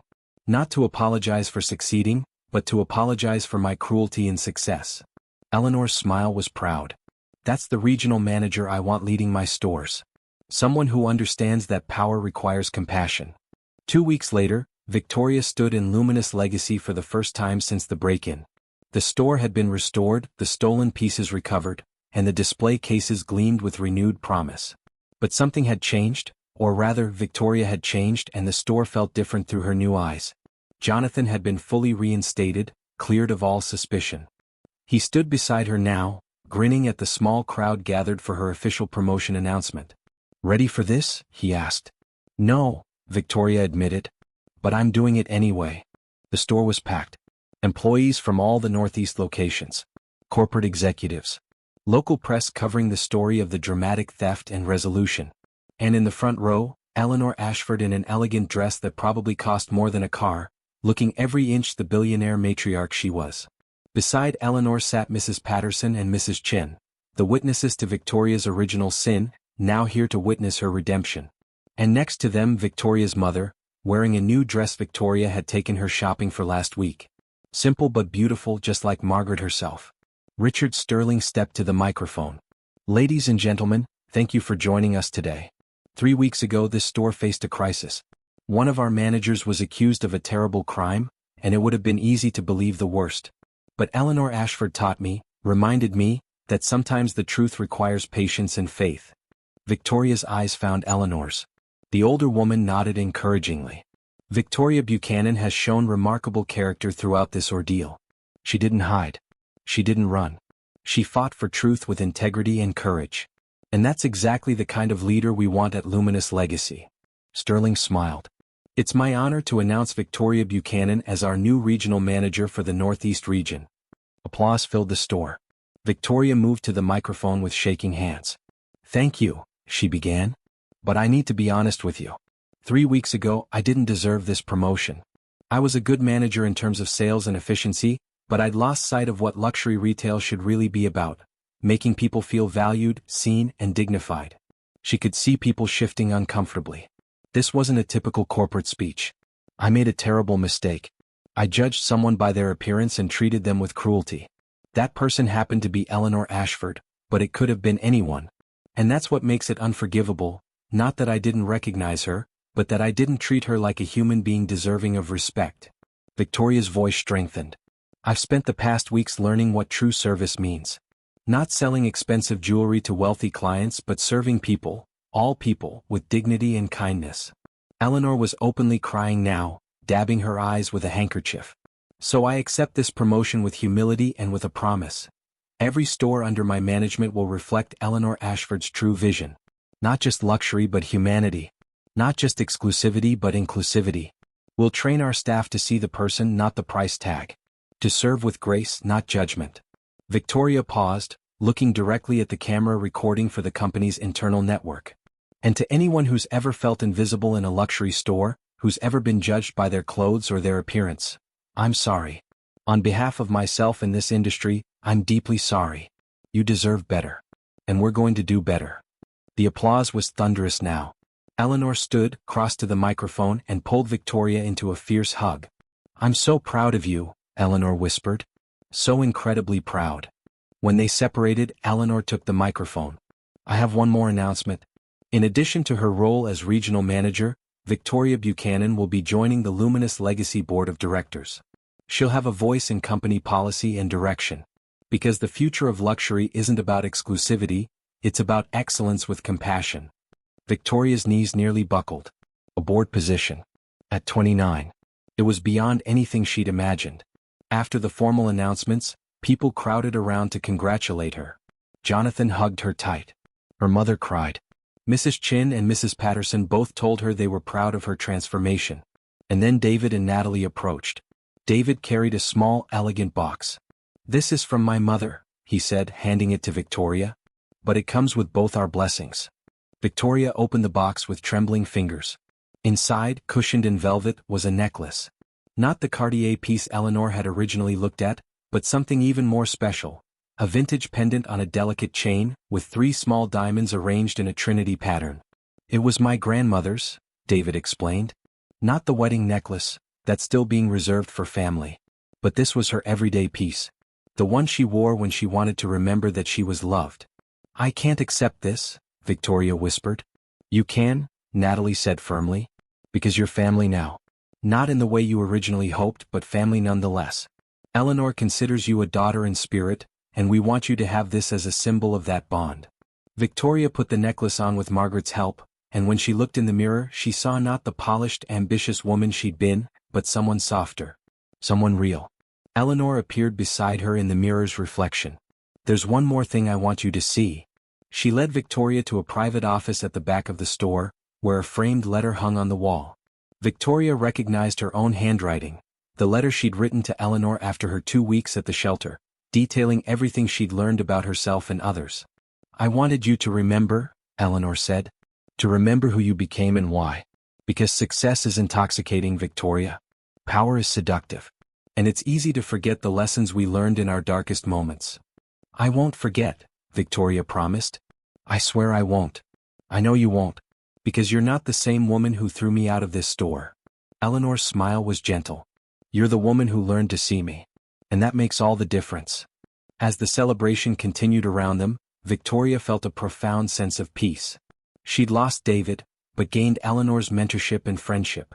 She'd lost her innocence about success, but gained wisdom about character. She'd lost her old self, but found someone better. The afternoon wound down. Guests departed. Jonathan left to prepare reports for the next board meeting. Eventually, only Victoria and Eleanor remained in the quiet store. Thank you, Victoria said simply, for giving me a second chance. For believing in redemption. Thank you for being brave enough to change. Eleanor squeezed her hand. That's the real courage, not in never falling but in getting back up as someone better. They stood together in the store, surrounded by diamonds that caught the late afternoon light, each stone a tiny prism of possibility. And Victoria understood finally that true luxury wasn't about the jewelry or the price tags or the exclusivity. It was about treating every person who walked through that door like they were priceless. That evening Victoria returned to St. Catherine's shelter, not because Eleanor expected her to, but because she wanted to. She served soup alongside Frank and the other volunteers, gave extra portions to a young family, and listened to an elderly veteran's stories. And when she got home to her apartment, cleaned, restored, no longer contaminated by Rebecca's violation, she found a card slipped under her door. Inside, in Eleanor's elegant handwriting, the necklace you wear belonged to a woman who believed in second chances, who loved fiercely, and who never forgot where she came from. Wear it well. Wear it proudly. And remember that you earned it not through perfection but through transformation. Welcome to the family, daughter of my heart. Eleanor. Victoria pressed the card to her chest and cried, not from sadness or regret, but from gratitude. For Eleanor's grace. For Natalie's kindness. For David's forgiveness. For her mother's unwavering love. And for the chance to become someone worthy of it all. I'm not crying, you're crying. Loudly crying face, drop a heart in the comments if this story touched you. We have one more part, the satisfying conclusion where we see Victoria's new life, tie up every loose end, and give you the perfect ending you deserve. Don't you dare leave before the concluding part. Subscribe if you haven't already, and let's finish this journey together. 6 months later, Victoria stood in the newly renovated Luminous Legacy flagship store, her flagship store now, and marveled at how different everything looked through transformed eyes. The changes were subtle but profound. Comfortable seating areas where people could rest without feeling pressured to buy. Complimentary refreshments for everyone, not just high-spending clients. Training programs that emphasize dignity and service over sales tactics. And most importantly, a culture where every person who walked through the door was treated like they mattered. Ms. Buchanan? A young sales associate approached nervously. There's a woman here who'd like to speak with you. She says she knew you before. Victoria's heart jumped. She'd been expecting this visit for months, ever since she'd sent the letter. Is her name Rebecca? The associate's eyes widened. Yes. Should I bring her to my office? And Sarah? Offer her tea. The good kind. 5 minutes later, Rebecca Blaine sat across from Victoria, looking smaller somehow. Prison had aged her, or maybe reality had finally caught up with her bitterness. She wore simple clothes, her hair shorter, her expression guarded but not hostile. I got your letter, Rebecca said without preamble. 3 letters, actually. 1 every 6 weeks like clockwork. Victoria had written to Rebecca regularly since her incarceration, not asking for forgiveness, not defending herself, but acknowledging the pain she'd caused through her thoughtless ambition. Sharing the lessons she'd learned. Describing the changes she'd made. I meant every word, Victoria said. I know. That's what made me angry. Rebecca's laugh was bitter. I wanted you to be the villain. It made everything simpler. But then you kept writing, kept being human. And it forced me to look at my own choices. How much longer do you have? 18 months with good behavior. I'll be out in a year. Rebecca looked around the office at the framed photographs on Victoria's wall. Margaret at her retirement party, Eleanor at the shelter, David and Natalie's wedding photo that Victoria had been honored to receive. You've really changed things here. I'm trying. Every day. Victoria leaned forward. Rebecca, I can't give you back the years you lost. I can't undo my cruelty or your choices. But when you get out, if you want a fresh start, I'll help you find a position. Not here. That wouldn't be healthy for either of us. But somewhere. A letter of recommendation, job connections, whatever you need. Rebecca's eyes filled with tears. Why would you do that? After everything I did to you? Because I understand now that hurt people. And because someone gave me a second chance when I didn't deserve it. Victoria touched the Trinity necklace at her throat. She wore it every day. Maybe it's time we both stopped defining ourselves by our worst moments. Rebecca wiped her eyes roughly. I don't deserve your kindness. Neither did I. That's the point. Victoria smiled gently. Grace isn't about deserving, Rebecca. It's about choosing to become better. They talked for another hour, not as enemies, not quite as friends, but as 2 women who'd learned brutal lessons about ambition and humanity. When Rebecca left, escorted back to finish her sentence, Victoria felt lighter. Not because she'd fixed everything, some things stayed broken, but because she'd offered healing where she could. That evening was the quarterly board meeting, and Victoria arrived at Luminous Legacy's corporate headquarters with her usual bundle of nerves and determination. 6 months on the board, and she still felt like an imposter sometimes. The youngest director by 15 years, surrounded by titans of luxury retail. But Eleanor had taught her that doubt was healthy, as long as it didn't paralyze action. Victoria.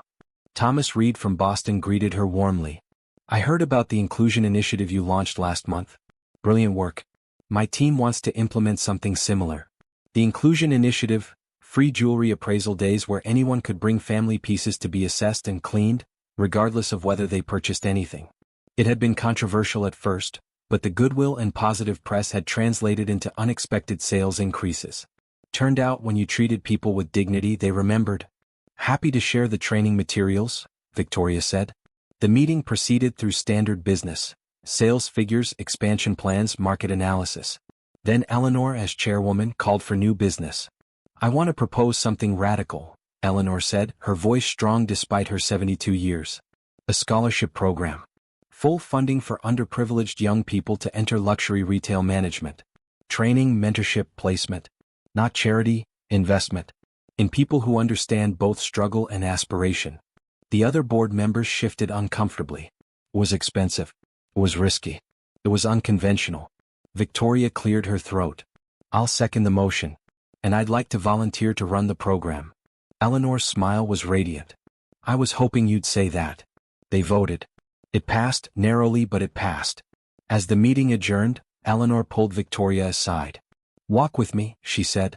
They moved through the building's elegant corridors, past portraits of luminous legacy's history, Eleanor's husband James, her father-in-law who'd founded the company, generations of family building something meaningful.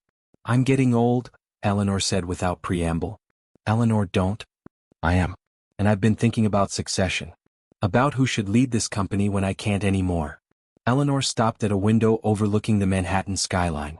David has no interest in the business. He's happy with his nonprofit work, and Natalie supports that. They're talking about adopting soon, starting a family far away from corporate pressure. Victoria's heart swelled. That's wonderful. It is. Which means I need someone else. Someone who understands luxury but hasn't forgotten humanity. Someone who's made mistakes and learned from them. Someone who sees people, not just profit margins. Eleanor turned to Victoria. I want you to become Chief Operating Officer. With a path to CEO when I retire in 5 years. Victoria's breath caught. Eleanor, I'm 29.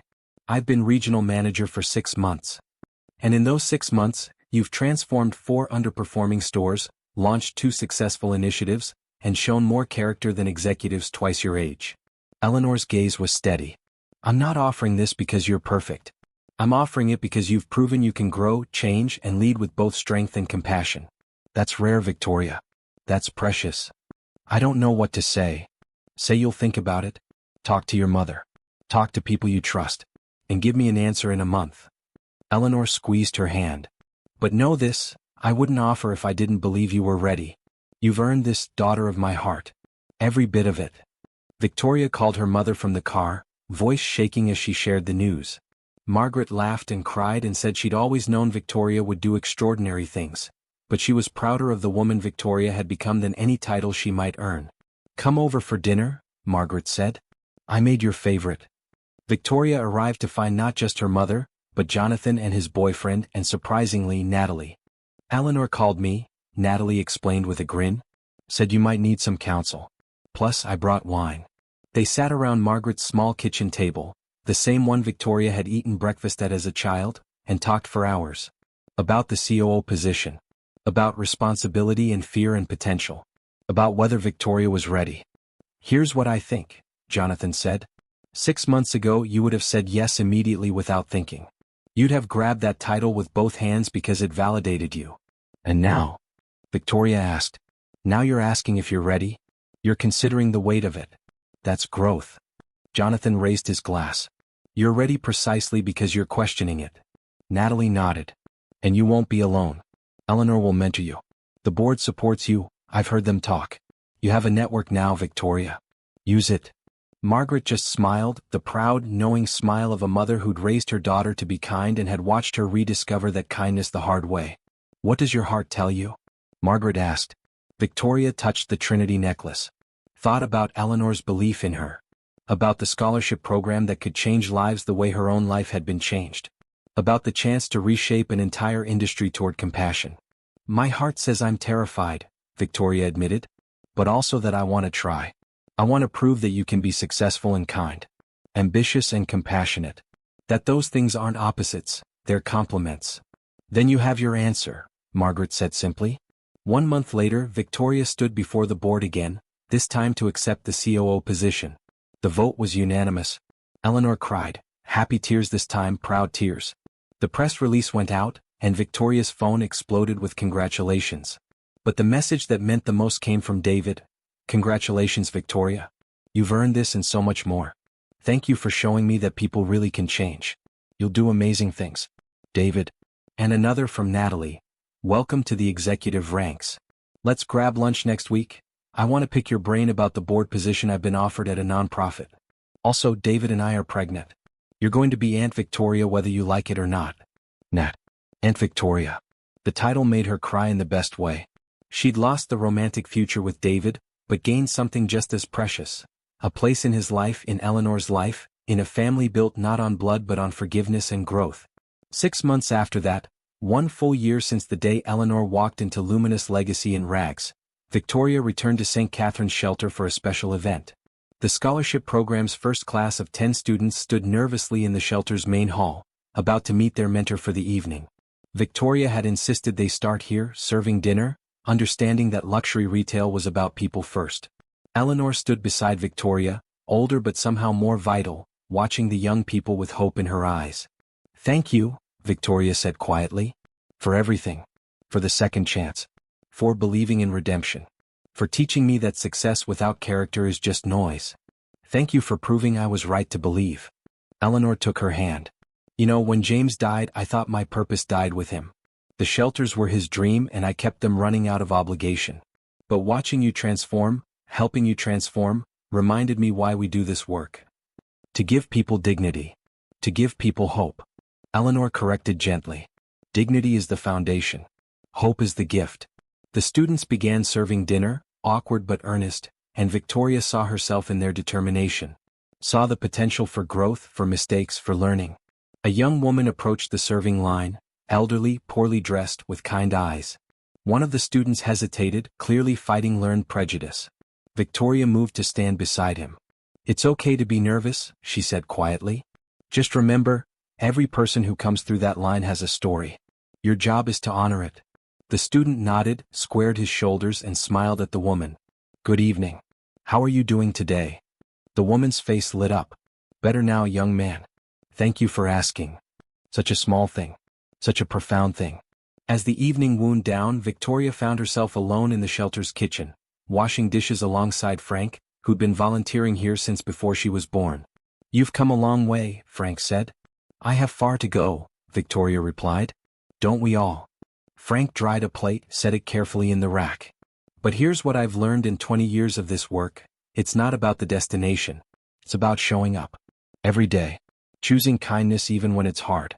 Especially when it's hard. That's what Eleanor taught me. And now you're teaching others. That's how it works. We receive grace, we extend grace, and the circle continues." Frank smiled. "Your grandmother would be proud of you, you know." Victoria blinked. "You knew my grandmother?" "Catherine Buchanan. She used to volunteer here back in the early days. That's actually how I met Eleanor, through your grandmother." Frank's eyes crinkled. "Didn't you ever wonder why Eleanor gave you so many chances? Why she believed in your redemption so fiercely?" Victoria's heart pounded. "No. I assumed. Eleanor knew your grandmother. Loved her. When Catherine got sick and couldn't volunteer anymore, Eleanor promised to look out for her family." Frank's smile was gentle. "She'd been watching you long before David. Hoping you'd find your way back to the values Catherine had taught you. And when you walked into that store and treated her cruelly, it broke her heart. Not because you didn't recognize her, but because you'd forgotten your own roots." The revelation hit Victoria like a tidal wave. Her grandmother, the woman who died when Victoria was 15, who'd always talked about dignity and service and treating everyone with respect, had known Eleanor. Had volunteered here. Had created the very legacy Victoria was now honoring. "She never told me," Victoria whispered. "Because she wanted you to find your own way. And you did." Frank squeezed her shoulder. "Catherine used to say, true character is who you become after you fail. She'd be so proud of who you became, Victoria." "I know I am." Victoria excused herself, walked outside into the cool evening air, and called her mother. "Did you know?" she asked when Margaret answered. "Did you know Grandma Catherine volunteered with Eleanor?" A long pause. Then Margaret's gentle laugh. "Your grandmother made me promise not to tell you unless you asked. She said if you needed to know, you'd figure it out. And if you didn't, then the connection wasn't meant to be." "Why didn't she tell me herself?" "Because she wanted your success to be yours, not riding on her friendships. She was proud of you, baby. But she worried that you were chasing success so hard you might lose yourself." Margaret's voice thickened. "She told me once, right before she died, 'Margaret, if Victoria ever loses her way, Eleanor will help her find it again. That woman sees souls, not surfaces. Trust her.'" Victoria cried then, right there on the street corner, understanding finally that Eleanor's grace hadn't been random. It had been a promise kept to a dying woman who'd believed in second chances. That weekend, Victoria and Eleanor visited Catherine Buchanan's grave together. It was a simple stone in a modest cemetery, but Eleanor brought fresh flowers and stood in silence for a long moment. "She was one of the best people I ever knew," Eleanor said. "Wise and kind and incapable of pretense. When she got sick, I promised I'd watch over you. But for years I saw you becoming someone she wouldn't recognize, ambitious, ruthless, unkind. It hurt me to watch. Why didn't you say something sooner?" "Because Catherine told me not to. She said you needed to learn your own lessons, fall on your own, and choose your own redemption." Eleanor smiled through tears. "She said if I interfered too early you'd resent it. You had to want to change. And the test? Coming into the store dressed like that? That was my last attempt to reach you. To see if Catherine's granddaughter was still in there somewhere." Eleanor took Victoria's hand. "And she is. You just needed to remember her." They stood together at the grave, 3 generations of women connected by compassion. Victoria felt her grandmother's presence like a benediction, like approval, like love. "I'm going to make you proud, Grandma," Victoria whispered. "Both of you. I promise." 2 years later, Victoria stood on a stage at the National Retail Conference, giving the keynote speech on compassionate leadership. She was 31 now, Chief Operating Officer of Luminous Legacy, mentor to 27 scholarship students, and respected voice in transforming luxury retail culture. But more than that, more than any title or achievement, she was kind. In the audience sat Eleanor, Margaret, Jonathan, Natalie holding a toddler, David Jr., who called Victoria Auntie Vic, and David, who'd become a true friend, supporting her endeavors with genuine pride. "Success without character is just noise," Victoria told the crowd. "I learned that the hard way. I hurt people. I failed spectacularly. I lost everything I thought mattered." She paused, touched the Trinity necklace she still wore every day. "But in losing everything, I found something more valuable: my humanity. My grandmother Catherine used to say that true character is who you become after you fail. I failed. I fell hard. But I got back up as someone better. Someone who sees people, not profit margins. Someone who leads with compassion, not just competence." The speech ended to a standing ovation. But the moment Victoria treasured most came after, when a young woman approached her nervously. "Miss Buchanan? I just wanted to say thank you. I'm one of your scholarship students, and before this program I thought people like me didn't belong in places like Luminous Legacy. You taught me that kindness belongs everywhere."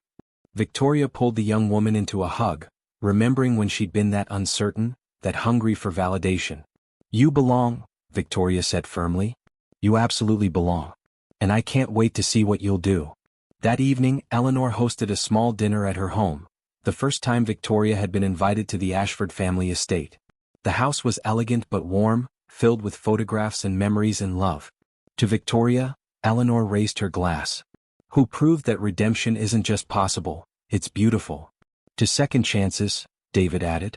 "To family," Natalie said, bouncing David Jr. on her knee. "To Catherine," Margaret said softly. "Who saw this future before any of us?" Victoria raised her own glass, looking around at these people who'd believed in her transformation, who'd offered grace when she didn't deserve it, who'd helped her become someone worthy of their love. "To all of you," she said, "for teaching me that true luxury isn't diamonds or designer clothes or corner offices. It's treating every person like they're priceless. It's offering dignity to everyone who crosses your path. It's choosing kindness even when, especially when, it's hard." They drank, and in the warm glow of that dining room, Victoria felt complete. Not because she'd achieved everything she'd once wanted, but because she'd become someone her grandmother would recognize. Someone her mother was proud of. Someone Eleanor loved like a daughter. Someone who'd failed, fallen, and risen as something better. The evening ended with Eleanor pulling Victoria aside, pressing a small box into her hands. "Open it later," Eleanor said. "At home." Victoria waited until she was alone in her apartment.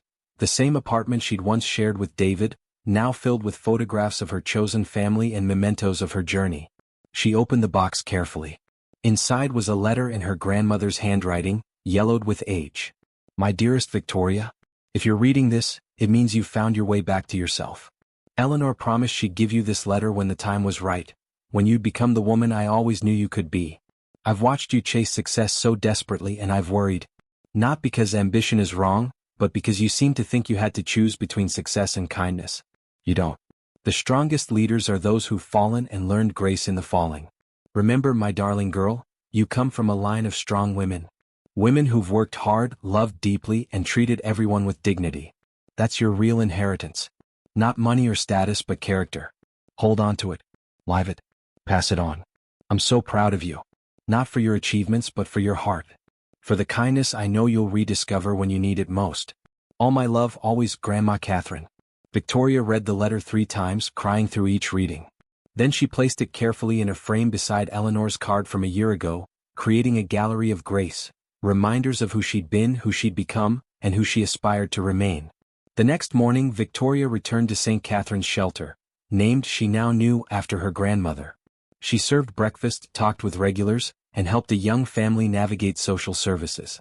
And when an elegantly dressed woman walked in, looking uncomfortable and out of place, Victoria recognized the moment for what it was, another soul in need of dignity. "Good morning," Victoria said warmly, approaching with a gentle smile. "Welcome to St. Catherine's. Can I help you with something?" The woman's shoulders relaxed slightly. I'm not sure I'm in the right place. I'm going through a divorce and I needed somewhere that felt safe." "Then you're exactly where you need to be." Victoria guided her to a table, brought her tea and toast and sat with her, not as COO of Luminous Legacy, not as Eleanor Ashford's protégé, but simply as someone who understood that everyone, absolutely everyone, deserved to be seen, to be valued, to be treated like they were priceless. Because in the end, that was the truest luxury of all. The end. Thank you so much for going on this incredible journey with me. If this story touched your heart, if Victoria's transformation inspired you, drop a comment telling me your favorite moment. What did you learn from her story? How will you treat people differently after watching this? Subscribe if you haven't already. I have so many more stories of redemption, transformation, and second chances coming your way. Share this video with someone who needs to hear that it's never too late to change, never too late to become better. And remember, true character isn't who you are when everything is perfect. It's who you become after you fall. So if you've made mistakes, if you've hurt people, if you've lost your way, there's hope. There's always hope for those brave enough to change. Until next time, treat everyone like they're priceless. Because they are. Much love, and I'll see you in the next story. Red Heart.